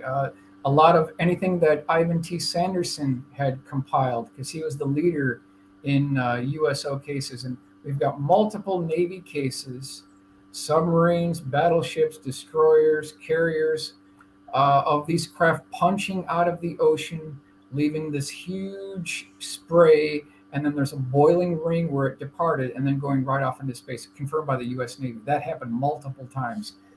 There were Japanese fishing boats where they would pull up their nets and they'd capture a flying saucer that had gone into the ocean, and then they pulled it up on their net. So this is a case of a USO that was a UFO, and that happened multiple times as well. That's been documented. Wow, I didn't realize they made up that big a portion of the sightings. It's over 51%. It's at least 51%. Yep. And it's almost never talked about in ufology. It's this forgotten facet of ufology. When they did the Condon report and they released the findings, they didn't even consider one USO case in the whole thing. They missed out on all of those cases. Wow. And historical USO cases I've never even heard of. And you were saying that there are some. Oh, yep. Wow. French explorers saw these light wheels that were 600 feet in diameter. It's just incredible. These prehistory USO cases are fantastic. They're just fantastic. Wow. Well, how about trying Greek mythology? I mean, you start looking, reading what these Greek gods were doing. I mean, they could have been firing a Vulcan cannon. They could have been firing, just rockets from a rocket pod or lasers. The same with the Neptune, coming out from the sea and destroying ships. It doesn't have to be. It doesn't have to be. I'm not even sure when you look at it through the potential eyes of, are these UFOs? Are these alien craft that are doing these things, whether they're coming out of the ocean or whether in the sky? When you try to look at them in today's technology, it makes more and more sense that when you read some of the stuff that on Greek mythology, it could have been an airplane, or it could have been a laser, or whatever it is. If you try to look at it, using modern day technology, maybe that's the USS Schratt. Yeah, that'd be a good one. Yeah, agreed. And, There's a case in January of 1970, which is well documented. We've got multiple newspaper clippings and kind of set the scene here. So there's this nurse. She's on the top floor. This took place January 1970 in Canada. And she is going through the rooms. She's tending to her patients, and she walks into the room, and she knew this patient very well, and she could sense that her patient was getting very restless. So she went back to the far wall. She opened up the blinds on the third floor. She looks out the window, and parked right in front of the window, not 5 feet from where she's standing, is a 25-foot diameter dish-shaped craft. It had a bubble transparent canopy on top. There were two men that were dressed in these black one-piece flight suits, and they were standing behind these control panels that had buttons and switches and levers and dials. And when on the one on the left found out that he was being watched by the nurse, he tapped the shoulder of the one on the right. He pulled this lever, and this thing took off. So it has this mechanical look to it. It has this man-made look to it. And this is something that we've got like 5 separate cases of these bubble transparent canopies with these beings inside that are standing on stools in back of display panels. At least 5 separate cases. Wow. Nancy's saying, I haven't heard of this one. Dakota of Earth has an amazing video from Sonora, Mexico of an active site, many witnesses in the local town. Last May it was filmed. And you had mentioned Mexico, and there are a lot of sightings that seem to happen in Mexico. Oh yeah, definitely. And this went on for hundreds of years. They've been having sightings there. There's a case of a golden trumpet that hovered over the town for like 3 hours, and there were just hundreds of witnesses that saw this thing. And this reoccurred again and again. Wow, that reminds me. I mean, obviously, a trumpet. Do you remember hearing about? And I haven't heard about it lately. The like trumpet sounds people were hearing all over the world. Did we ever figure out what that was? The last 4 or 5 years. Mm-hmm. Yeah. Yep. Any idea what that was? And did we ever figure that out? I'm not sure. It could be some type of an atmospheric disturbance that's coming off, being originated from the sun and then hitting the ionosphere. I'm not completely sure. It's incredible. It's fascinating. So are there, kind of getting back to the USOs, so we have, certain shapes that we associate with UFOs. Do USOs have any particular shapes, or are they often the same types of shapes that we see, the ones From what I've seen in the reports, there's 2 configurations, the saucer shape and then the bullet shape. And there's definitely cases where in the Arctic regions, these things were seen punching out of 24 feet of solid ice with these big chunks of ice popping out into the sky above, and then this thing screaming out and going directly into space. Now, we can do that with our nuclear-powered submarines. We can go through 24 inches of ice, but we can't go through 24 feet of solid ice. It's just not going to happen. We're talking about a different level of technology here. That is fascinating. So I was just talking on my morning show. I like to talk, well, it's called Coffee and Conspiracies, so you can imagine what we talk about. And we were talking about the Admiral Byrd case recently, which I kind of love. It's amazing. And he talked about encountering UFOs, and they let him down through the ice. Like, what are your feelings on that? Because I know it's a very controversial story. Yeah, I'm somewhat familiar with the Admiral Byrd case. I'd like to see his diary, which is allegedly classified. I don't think anyone's ever seen it. He talks about flying beyond the poles. He talks about we would have to face an enemy that could travel from pole to pole at great speed. That was documented. He did say that. So he probably, that was done by a Spanish reporter that was recorded. So that's on record. So he probably saw something. I don't know what he saw because his records in his library or his diary is still off limits. It's amazing. Michael, have you submitted a FOIA request for? I have not. Why don't you? I guess you could. I don't know how well it would be received, but I mean, because if you don't ask, I mean that. I'm really good at asking. I mean, that's why when I was with Jeff Babion, I looked him straight in the eye and said, "Okay, what kind of UFO, kind of alien UFO hardware are we using in Skunkworks programs?" And I don't think he was ready for the answer. He came back with, I think, a legitimate response that he had, and I believe he was telling me the truth too when he had no direct knowledge. but still believe that, hey, we're not alone. Mhm. But yeah, you have to be able to, and I got a Correct. Gorilla Gamer, same with Tesla's diary, Yeah.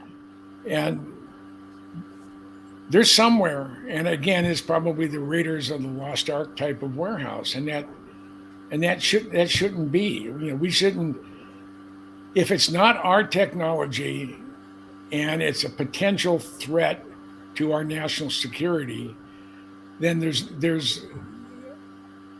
the fact they're trying to keep it covered, keep it hidden, goes against common sense.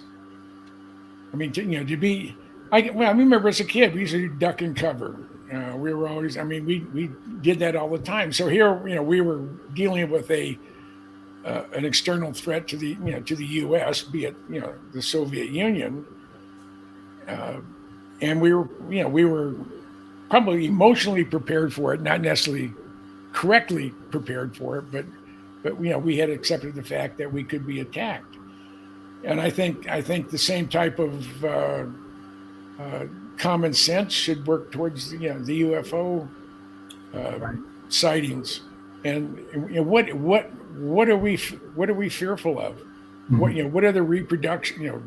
What are the ramifications if these things do come from different worlds?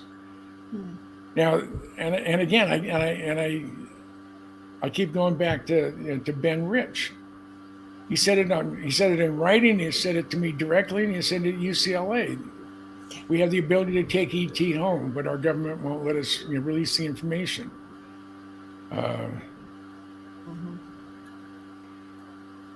Yeah. So. Yeah. So this morning we were talking about Project Serpo, and we had the lovely Tom Whitmore in the chat, which made me very happy because I love Tom. But so we were talking about, he brought up how Project Serpo, it's believed that was used, even though it came out in the public around 2007, that was used as basically Cold War propaganda, that we wanted the Russians to think that we had extraterrestrial weaponry, perhaps. Now, I don't know. I'm going back and forth about that. So at the time, so here's my issue. So during the Cold War, let's just say that was the case, that this is propaganda. We wanted the Russians to think we were in possession of this. One, why would we go straight to extraterrestrials? Like, wouldn't we do like, oh, we have advanced technology. We have, like, why would they go straight to extraterrestrials? It seems like quite a jump. Like the guy in the boardroom was like, I've got an idea. ETs, and everybody's around is like, yes, they'll go for that one. That would never happen. So why extraterrestrials? And I don't know, like I'm having a hard time with it. So Michael, was there something going on during that period? So are you talking about the exchange program? Is that what you're talking about? Yes. Okay. Well, Michael, or Tom Whitmore was saying that whole Project Serpo, that whole scenario was put out there to basically let the Russians think we were having these interactions with extraterrestrials and that we were in possession of extraterrestrial craft and or weaponry. But my question is, why take that leap unless there was something going on at the time where they knew extraterrestrials were around? I think one of the questions is, what does Steven Spielberg know? And was he told something about Close Encounters of the Third Kind, which was the origin point to where that movie began from? Because there's always something about a landing at Holloman Air Force Base, and there was an exchange program. Len Kasten wrote the book on this, and he's kind of an expert in this field. One thing I would comment, though, is if you've seen that movie, I'm sure you've probably seen that movie. Yeah. The beginning of that movie takes place in kind of a boneyard position. There's this kind of a windy area. There's a lot of dust. And then the United Nations officials come across these TBM Avengers. They were the Lost Flight 19, and they were in perfect condition. Fuel still in there. The engines ran. They weren't damaged. The paint was still good. But that's how the movie starts. Originally, Steven Spielberg did not want to start the movie that way. He actually wanted to start it in the Amazon jungle where the TBMs would be found in the Amazon jungle. But due to cost overruns and snakes and spiders and rain in the Amazon jungle, they couldn't do it. So that's how the movie was supposed to start, but they did this other option. So getting back to the point, Len Casson is certainly an expert on that. I would say that it's difficult to prove that because, again, we need physical evidence to prove all this. We can go to the 1954 case. We can go to the President Eisenhower case where allegedly film footage was made where Eisenhower had a meeting with the aliens. But again, that's a little bit off topic. What we really need in this field is the physical evidence to bring this forward. Absolutely. Crowley has a good question too. Where are these ideas piped in from in the beginning? Too many movies are so close to the point. Sorry for the caps. He's yelling at me, Crowley. One quick comment on that. Sometimes, maybe more than sometimes, but Hollywood can be used as a belated designer leak for something that's real. Case in point, in 1963, December 1963, literally weeks or days after Kennedy was assassinated at Dealey Plaza, November 22nd, 1963, there was a U.S. Marine who guarded a 40-foot diameter dish-shaped craft that was about 15 feet tall. It looked like a fat hamburger. There were elliptical-shaped windows wrapped around the outer circumference of the craft. The whole craft was propped up on scaffolding, and he said that they were using a laser to try to breach the hull of this craft. The laser bounced off the skin and damaged a ceiling tile, and this has all been documented. Later in the 1980s, there's a movie called Hangar 18, which you may have seen, where a laser was involved and it damaged a mainframe IBM computer. So here we have these two different incidents where there was a laser involved. So was the 1963 incident used as the forerunner to an incident that happened in the movie Hangar 18? It's possible.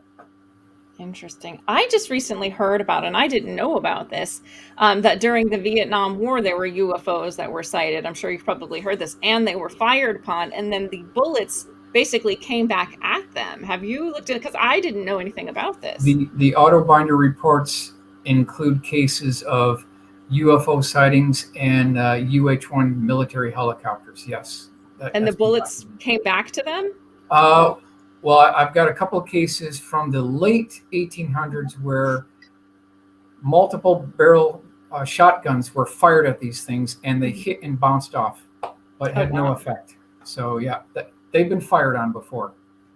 I mean, and in the Monday morning gab fest that we had this week, one of the congressmen, I can't remember who it was, questioned. Gallagher. Yeah. Was Gallagher? Gallagher? Questioned, have we ever fired at or fired upon a UFO? And they basically hemmed and hawed around to say no. Well, I mean, just by that, by that one instance you just mentioned with the cannon or the shotgun rounds being bounced off the side of the craft. So it's it would be so nice if they wouldn't try to feed us. I don't care how much sugar you put on it. When they try to feed you a spoonful of bullshit, a little bit of truth would go a lot farther than trying to deceive us. There's some pretty sharp minds in this group of characters that I've attached myself to, and I mean, and we get we're doing a better job than our government as far as doing research on the things that go bump in the night, and these ungrateful bastards aren't helping us at all. And you'd think they would take you would take the talents that are out there in this particular community and say, okay, let's draw upon your interests or your area of expertise or your ability to get to decision makers or to be able to find find the information you're looking for.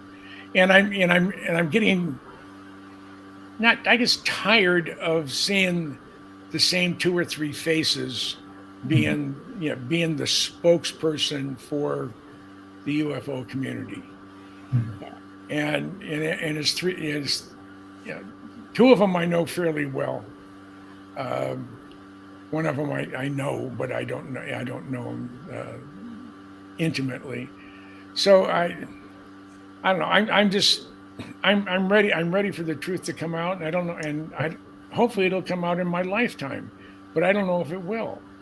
I mean, every time it looks as though, hey, things are starting to move in the right direction, and all of a sudden you go and they change direction on you, or they pull the plug, or they say, oh, we're going to have this big revelation, and you go in and instead of having something that you want to go, oh wow, you have this crap video that was done on probably an iPhone 1 or 2. I mean, it's, I don't know, we shouldn't have to put up with the crap Right. that's being fed to us. And we have as American citizens and taxpayers, they allegedly work for us. We have the right to know. Yes. And it just well, it's classified. Why is it classified? We don't want to share the technology with anybody. Well, it's not our technology. It belongs to somebody else. It belongs to aliens or whomever. And I think, as far as a deterrent, it's always nice to know if you're going to walk down a dark alley. Let's say it's you, Lynn, and it's a dark alley, not a very good area of town. But if you have an M16 strapped on, on your shoulder, I usually do. Yeah. yeah, and you're in a was it a Desert Storm 500 or whatever, the Smith & Wesson 500, the 50 caliber cannon, you're not going to be messed with. But if you wandered down that dark alley and oh my gosh, I left my machine gun at home, then maybe your health and well-being could be in jeopardy. An informed population is one that you're not going to have someone sneak up and surprise you. And I think that's what we need to have. We need to have some openness. They're not a threat.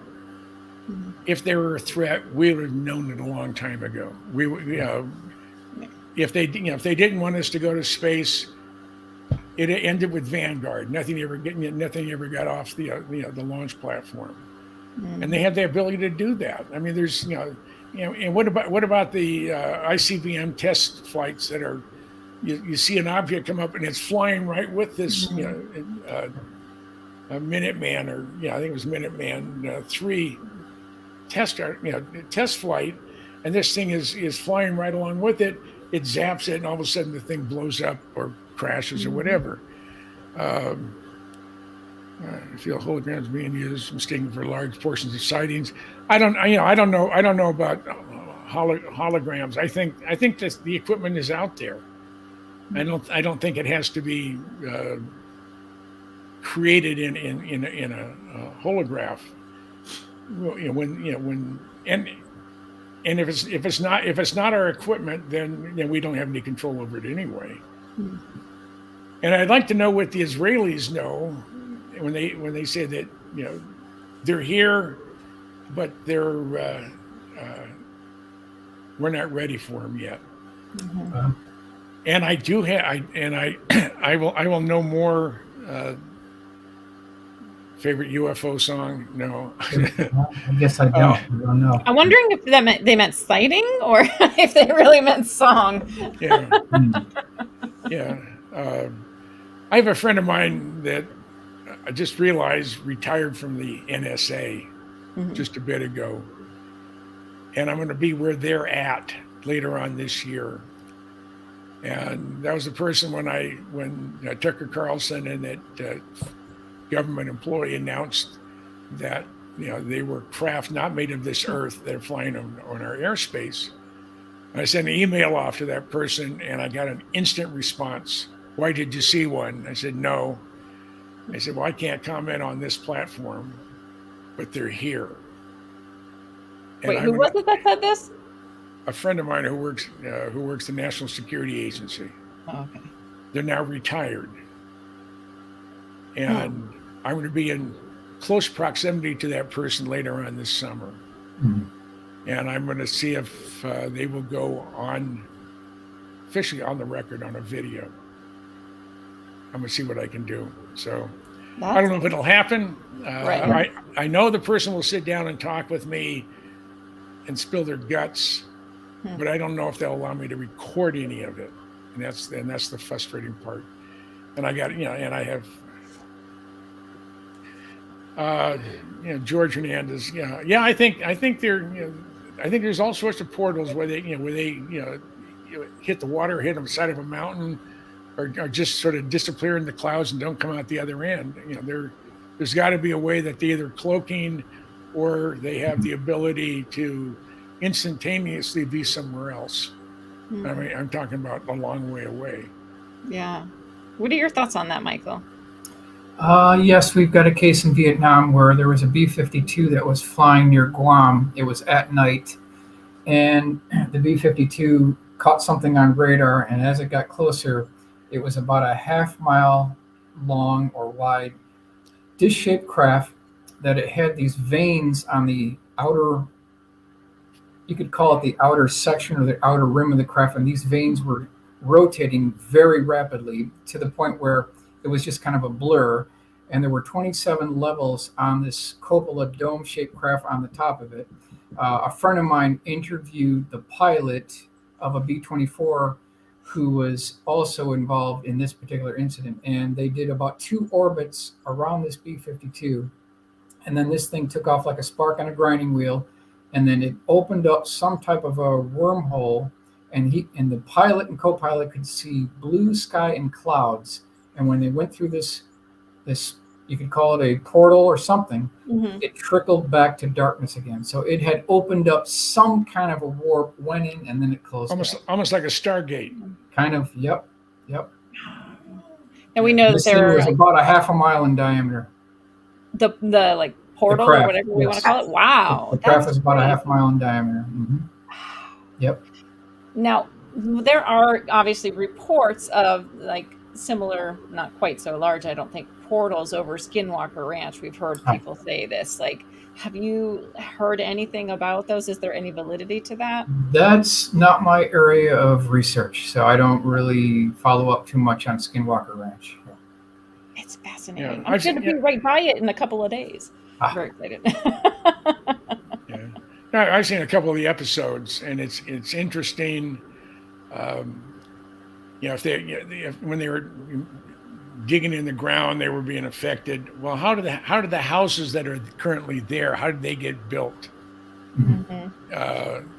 It had to be either before the area was taken over by whatever it's taken over it, or there was some type of understanding when they were, when the original.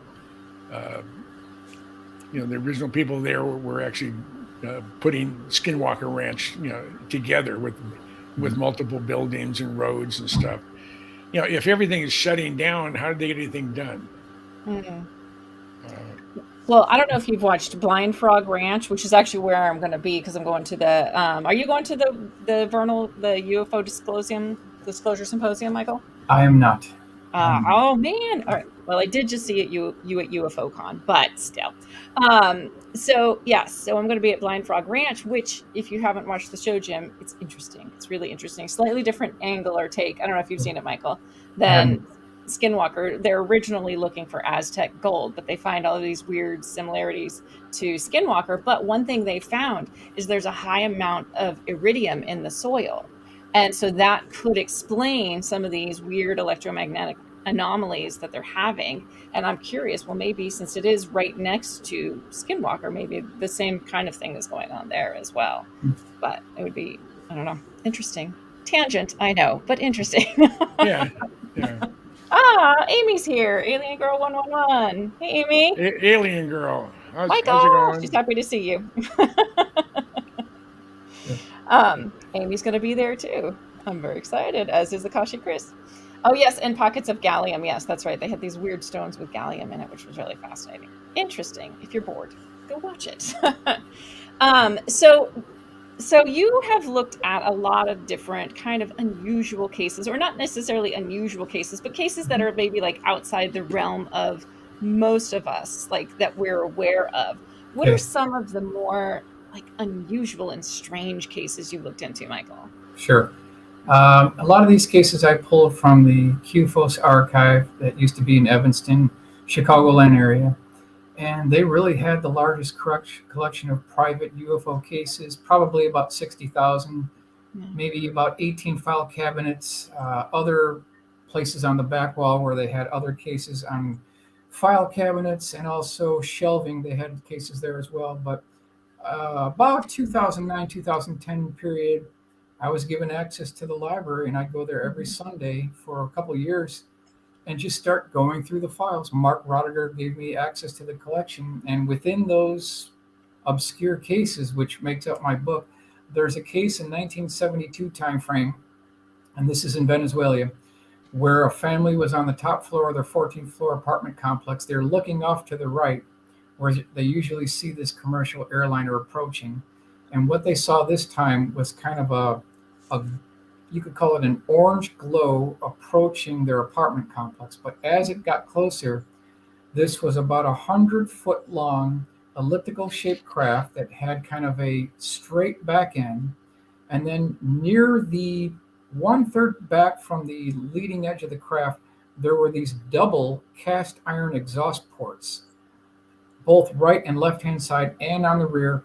And they had these lasagna noodle electrical flames or discharges coming out of these cast iron exhaust ports. On the bottom of the craft, there were twin opposing half hemispherical domes with a continuous blue arcing flame going between these, like you could call it like a welder's. A Tesla coil. Yeah, kind of like that. That's what it looked like. As this thing flew by, the smoke stayed with the craft. It did not dissipate near the back of the craft.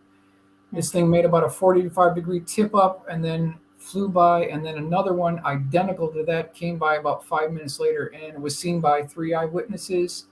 The primary witness, the father, told his young daughter to go next door to get a pair of binoculars, which she did, brought it back to her father. He looked through these binoculars and got a very good close-up look. So we've got his 5-page report, we've got the flight path, and we have all of his original drawings of what the craft looked like, and that's in the book. So it's a good case. Wow. That's amazing. So I know some people, there was a question that I missed. So Cloudy with a Chance of UFOs, if you could re-ask it, that would be great. I was scrolling quickly, but couldn't see it. But a lot of, it was about Antarctica, and there's a lot of sightings around Antarctica, or just weird things. Like, have you found anything? Because I know a lot of people have been, for whatever reason, we've been talking about Antarctica lately, at least on my show. Are there any sightings that you know of in Antarctica that you've looked into? Within the Retrievals of the Third Kind book that I put together back in 2013, I've got some Antarctica cases in there, the Arctic region, where there were multiple B-29 missions where these craft were seen coming up from the ice.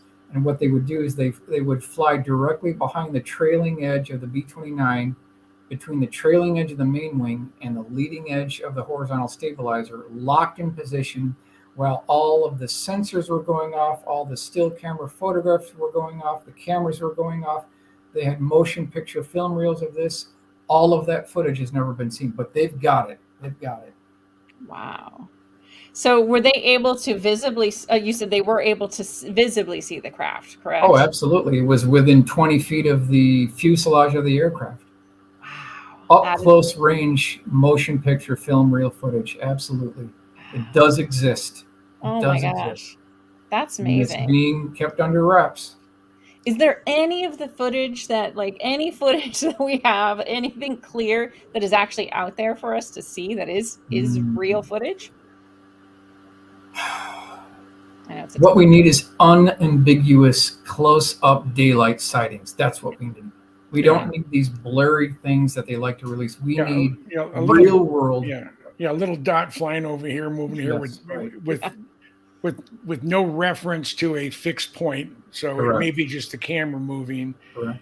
And you really can't get anything having a little white dot going through this, through the screen. What does it prove? What does it show? Well, Right. it could have been a moth, and it's I unfortunately, Jim Chambers said, Gordon Cooper said we'll never see the footage, and that's to me that's a crime. Yeah. We should have the ability to know what's out there, for our own benefit and our own well-being. Yep. And for us to be alerted to the fact that continue to look up, continue to see what you can see, be ready for an event. I've been shooting with Nikons forever. And I think I'm going to get I'm going to do what my friend Steve Douglas did. I'm going to get a Nikon P1000. It goes from a 35 millimeter. It's a fixed lens. You can't take the lens off, but it goes from a 35 millimeter lens, zoom all the way up to 3,000 millimeter. And he's shot B2s at 35,000 feet, and other strange craft, all with the same camera. And it's handy. It's always there. It's the resolution is good. It's not. It wouldn't be like a Nikon D850 or the new Z. The Z line, the mirrorless cameras. But that's what has to be photographed, and as far as a civilian is concerned, because if it's military or federal agency, they'll rat hole it. We'll never see it. But there's enough people out there with good cameras. Be ready for it. I mean, because it's going to happen on that particular day. This is just a Sunday afternoon. I'm going to go for a stroll. Nothing to see out here, and all of a sudden, boom, plop! It's going to be in your front yard. Right. Oh shit! I forgot my camera. So somebody asked a question, and Michael, I'm sure you know it. I haven't heard it. I'm trying to find it. It was about a lantern that I think they said was fired on, some sort of a lantern sighting. Not sure about that. All right, I'll see if I can keep looking for it. So are there any other you know what I wanted to ask you about? One of my favorite cases that we've all kind of know about surface level, but I'm wondering if you've been able to dig up any good information on the Kecksburg UFO, that weird acorn with what looked like symbols on it. 1965 Kecksburg. Yeah, that's always been kind of a controversial case. There are two camps of thought that it might have been a Russian reentry satellite, or it could have been a experiment from 1945 with the bell that went forward in time. Difficult to say. To say. Yeah. It's very hard to tell exactly what that was. Yes, because when we were talking about when I was talking about Admiral Byrd, there was one of our listeners who had so much information. He'd looked into this, and it was really fascinating. I wonder if I can pull it up, but he had a picture of the drawing of the Kecksburg UFO right next to the bell, and they were very, very similar in shape and just so many similarities. But so we also have the Nazi UFOs, right? Or the saucers that they supposedly made. Now there are some pictures out there. Do you know anything about the validity of those pictures? Yeah, I'm very skeptical about those pictures. I think it's a lot of Photoshop, but I think there is a historical legacy to that part of ufology. It just keeps on popping up. And one way we can look at that is immediately after World War II, starting in 1946, we had the Swedish ghost rocket sightings. But then in South America, we had hundreds and thousands of UFO sightings where a lot of these Nazis disappeared in South America. So there's some type of legacy there that we're missing. We're missing part of this story here. Yeah.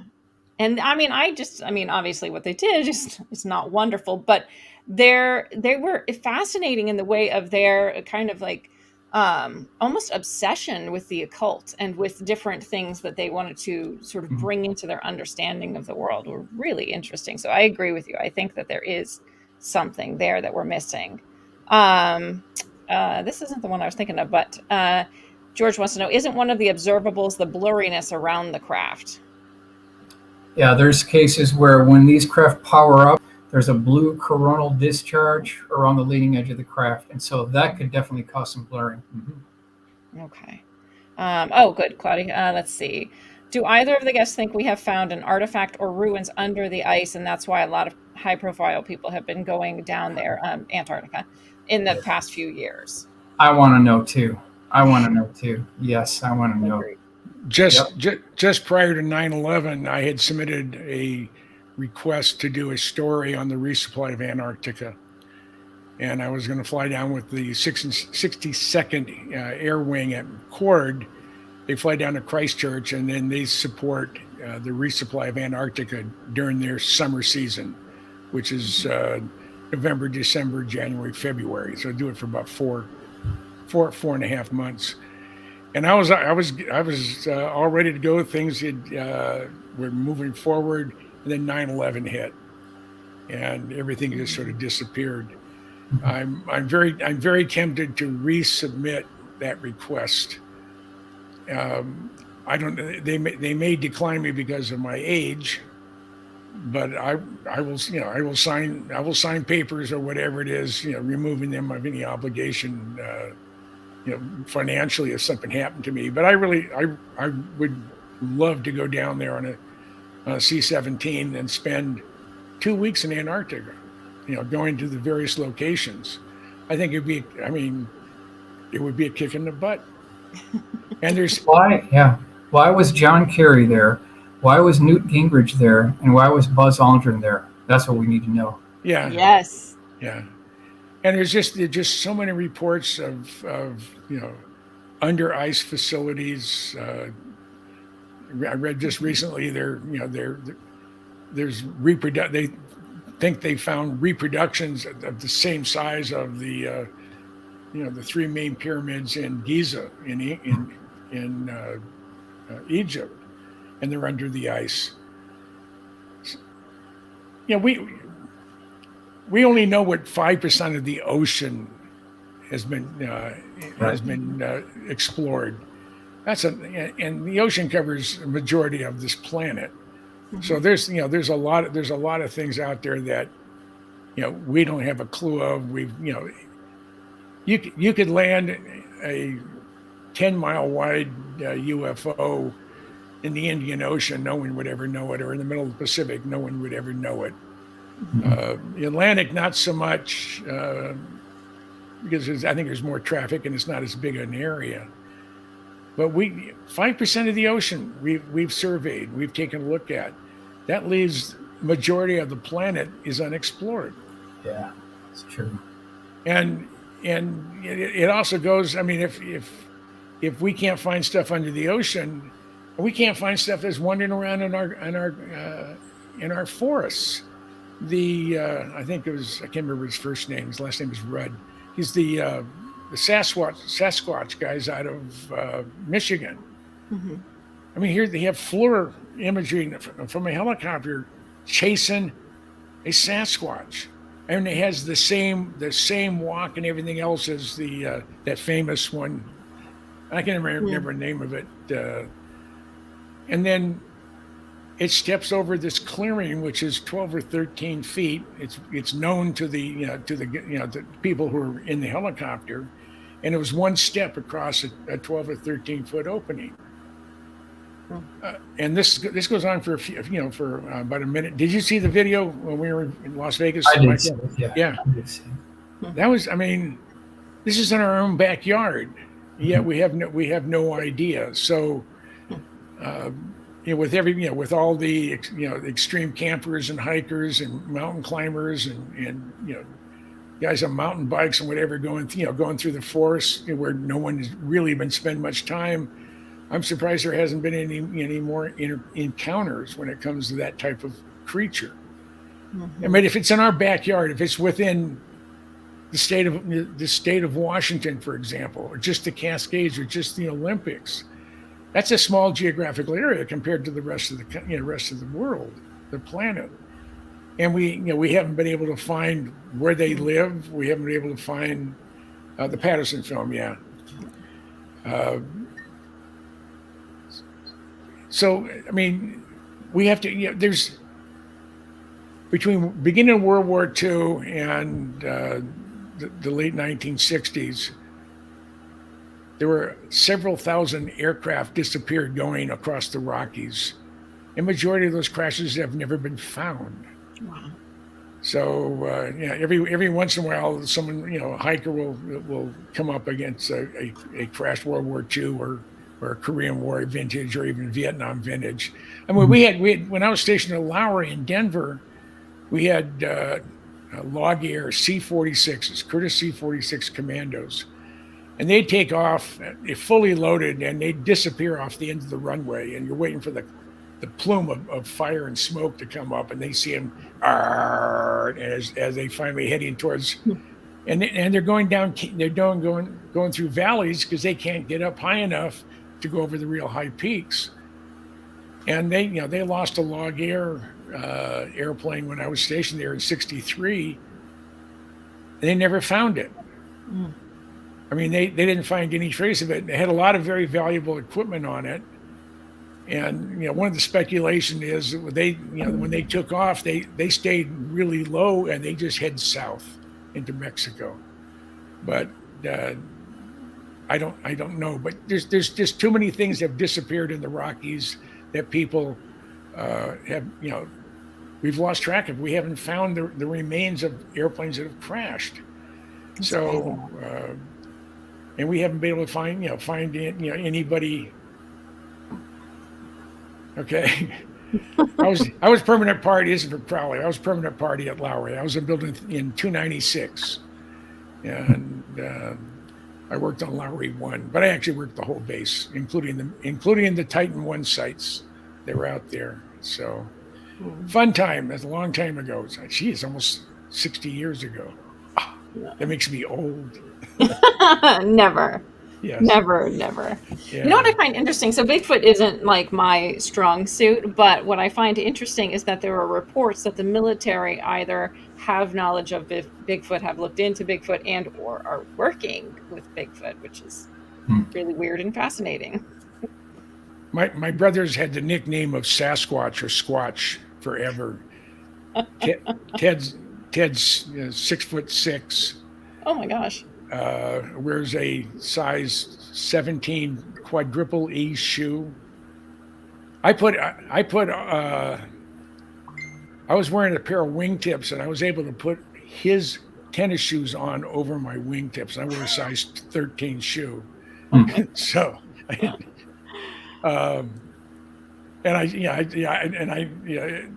if you want to know where Sasquatch lives, he lives in Gresham, Oregon, outside of Portland.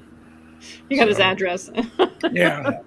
So that is fascinating. There's. I mean, again, we don't know what's going on in our own backyard up in the mountains, in the Cascades, in the Olympics, and the Rockies, and whatever. And we sure in hell don't know what's going on underneath the surface of the ocean. It's just too big. When you can lose a Boeing 777 somewhere, and you can't find any trace of it. That's crazy. Where's it at? And I can remember when an F-16 crashed outside of Panama, Howard Air Base in Panama.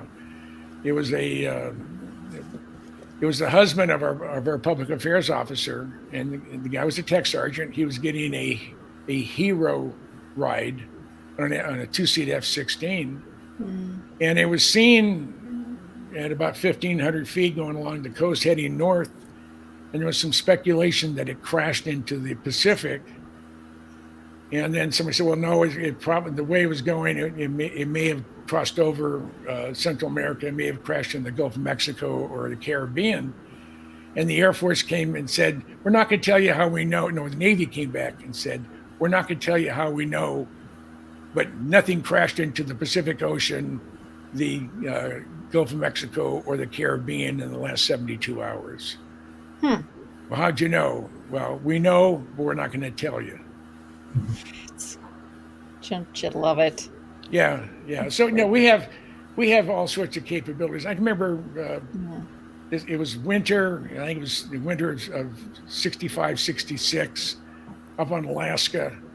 It was just a miserably cold, not a blizzard, but it was minus 20, minus 25.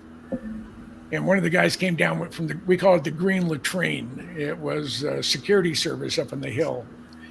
And he was a little bit shook.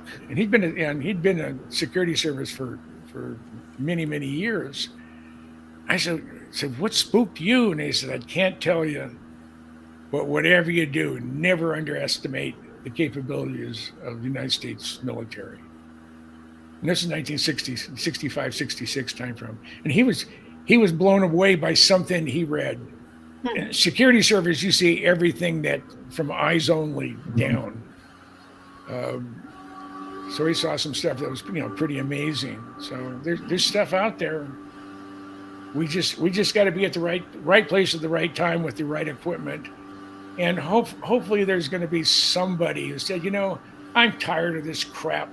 I'm going to abscond with a bunch of stuff, and I'm just going to throw it on the internet and see what happens. That'd be great. Right. And that's what needs to happen, because if you do it in secret and you're trying to do this or that, and they catch you, and they wipe out all your information and wipe you out, that doesn't do us any good. But if you gather that stuff and you're working in that environment and you can get it together, I'm not saying I want you to go to jail or go to prison or whatever, but I think it's at a point in our need to know as a population, as taxpayers, what we have out there.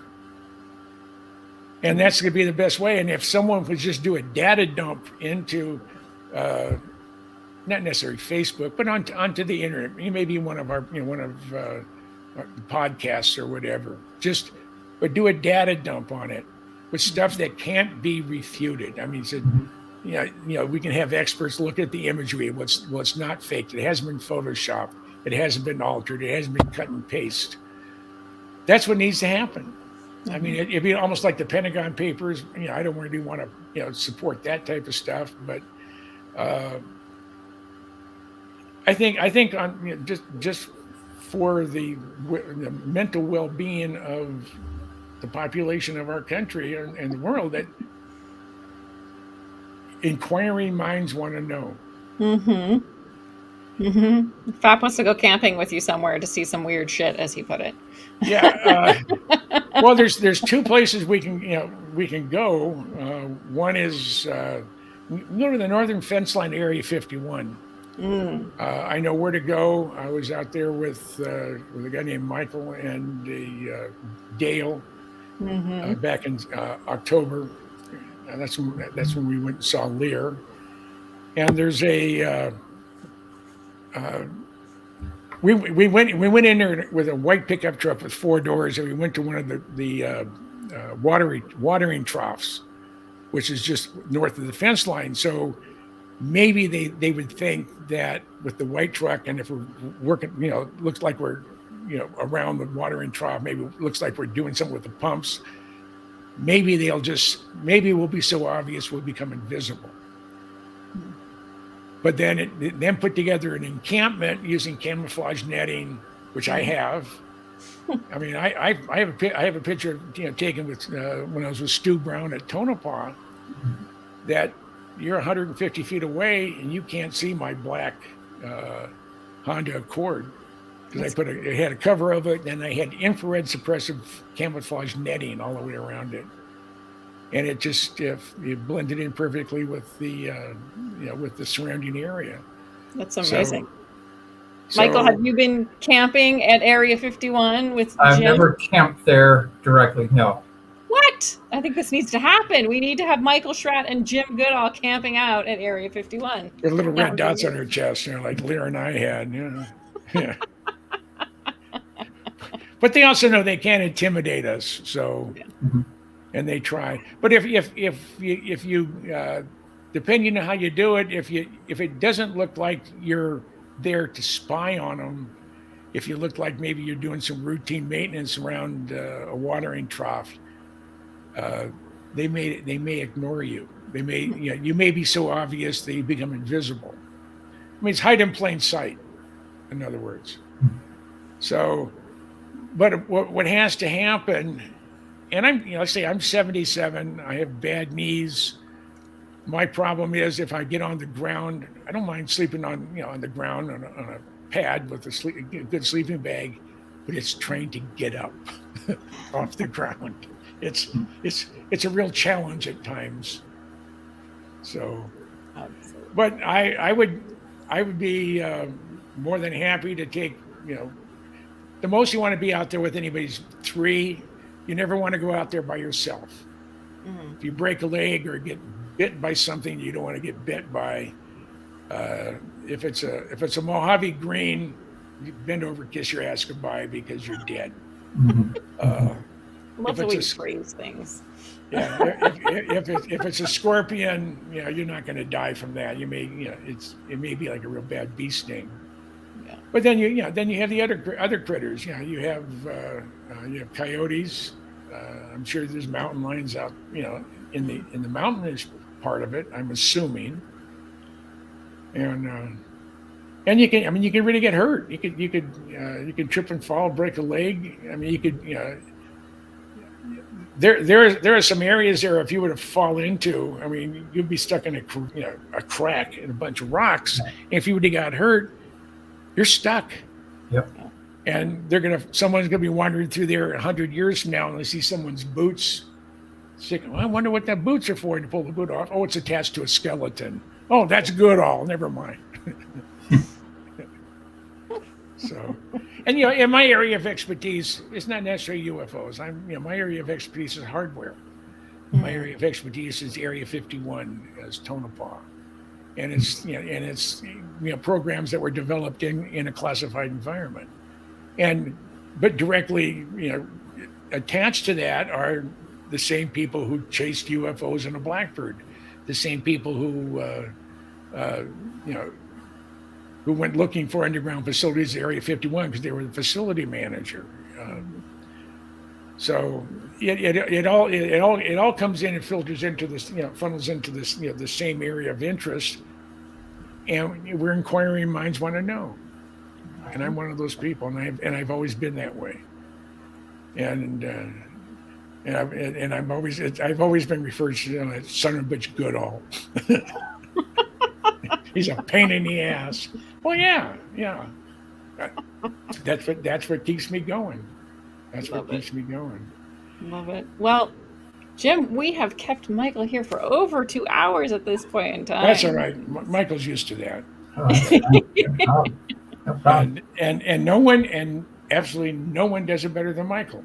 It is true. I've told you that 1,000 times. I'll tell you it another 1,000 times. You have done more in doing honest research and putting this stuff together than everybody else combined in doing what you do. No one does it as good as you. Not even close. So thank you. I'm delighted. I'm delighted and honored to call you my friend. And I encourage you to do to do more books.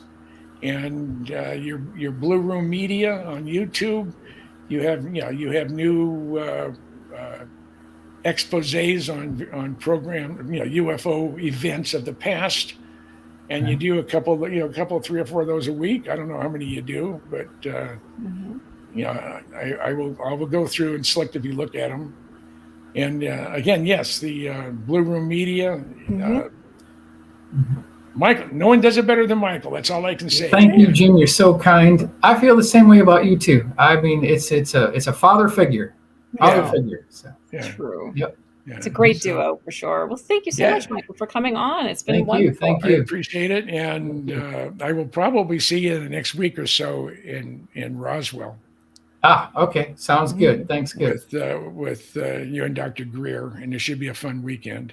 So Great. you have a good one, Lynn. Okay. Always gorgeous, Michael. Thank you. Always interesting. And I want to thank everybody who's tuned in tonight, and those are tuned in later. And it's I enjoy this. This is fun. This is what puts a smile on my face and keeps my juices going. So I love hearing that. Wonderful. And I want to thank Lynn for asking me to be on with her. So. Oh, well, thank you for doing it. I love it. And Michael does make sense, and he is one of the good ones. Yeah, absolutely. Everybody has a lot of respect for Michael. So thank you again, Michael. Inspiring comments. Very nice. Oh, good. Yeah. That's good. Have a good night. You take care. Okay. And again, to everyone in the UFO community, keep your eyes, keep looking up. And let's get something earth-shattering this year. Yeah. Yes. And it would be more earth-shattering. It would be more opportunity if it happens before the UFO conference in July. That would be kick-ass if someone could come up with something going, oh wow, So that would be great. 2 hours, 16 minutes. That's someone said, well, think you can make it talk for a half hour? Yeah. And I know Michael can. I know I can. I just motor mouth over here. So, Michael, you take care. Have a good one. I'll probably give you a buzz tomorrow, the next day. Lynn, always a pleasure. And you all have a very, very nice Memorial Day weekend coming up. This week. Oh, and we should tell them we won't be on next Monday. Right. I don't think anybody will be on Monday because it's really the first big holiday we haven't been under some type of boot on our neck type of restrictions. So fun. And people who are interested, everything else behind me all went at least 2,100 miles an hour at 80,000 feet. And then you have my book. And I cover 43 programs, and you go to Amazon, can't get it any cheaper. It's 384 pages, and it's 5.5 pounds of book. Wow. So it's impressive. And I'm very proud of it. So, Lynn, you have a good one. Thank you. Stay healthy, and I'll see you when you get back. All right. Sounds Alrighty. good. Have a good night, everyone. Thanks, Good night. Jim. Take care. Night.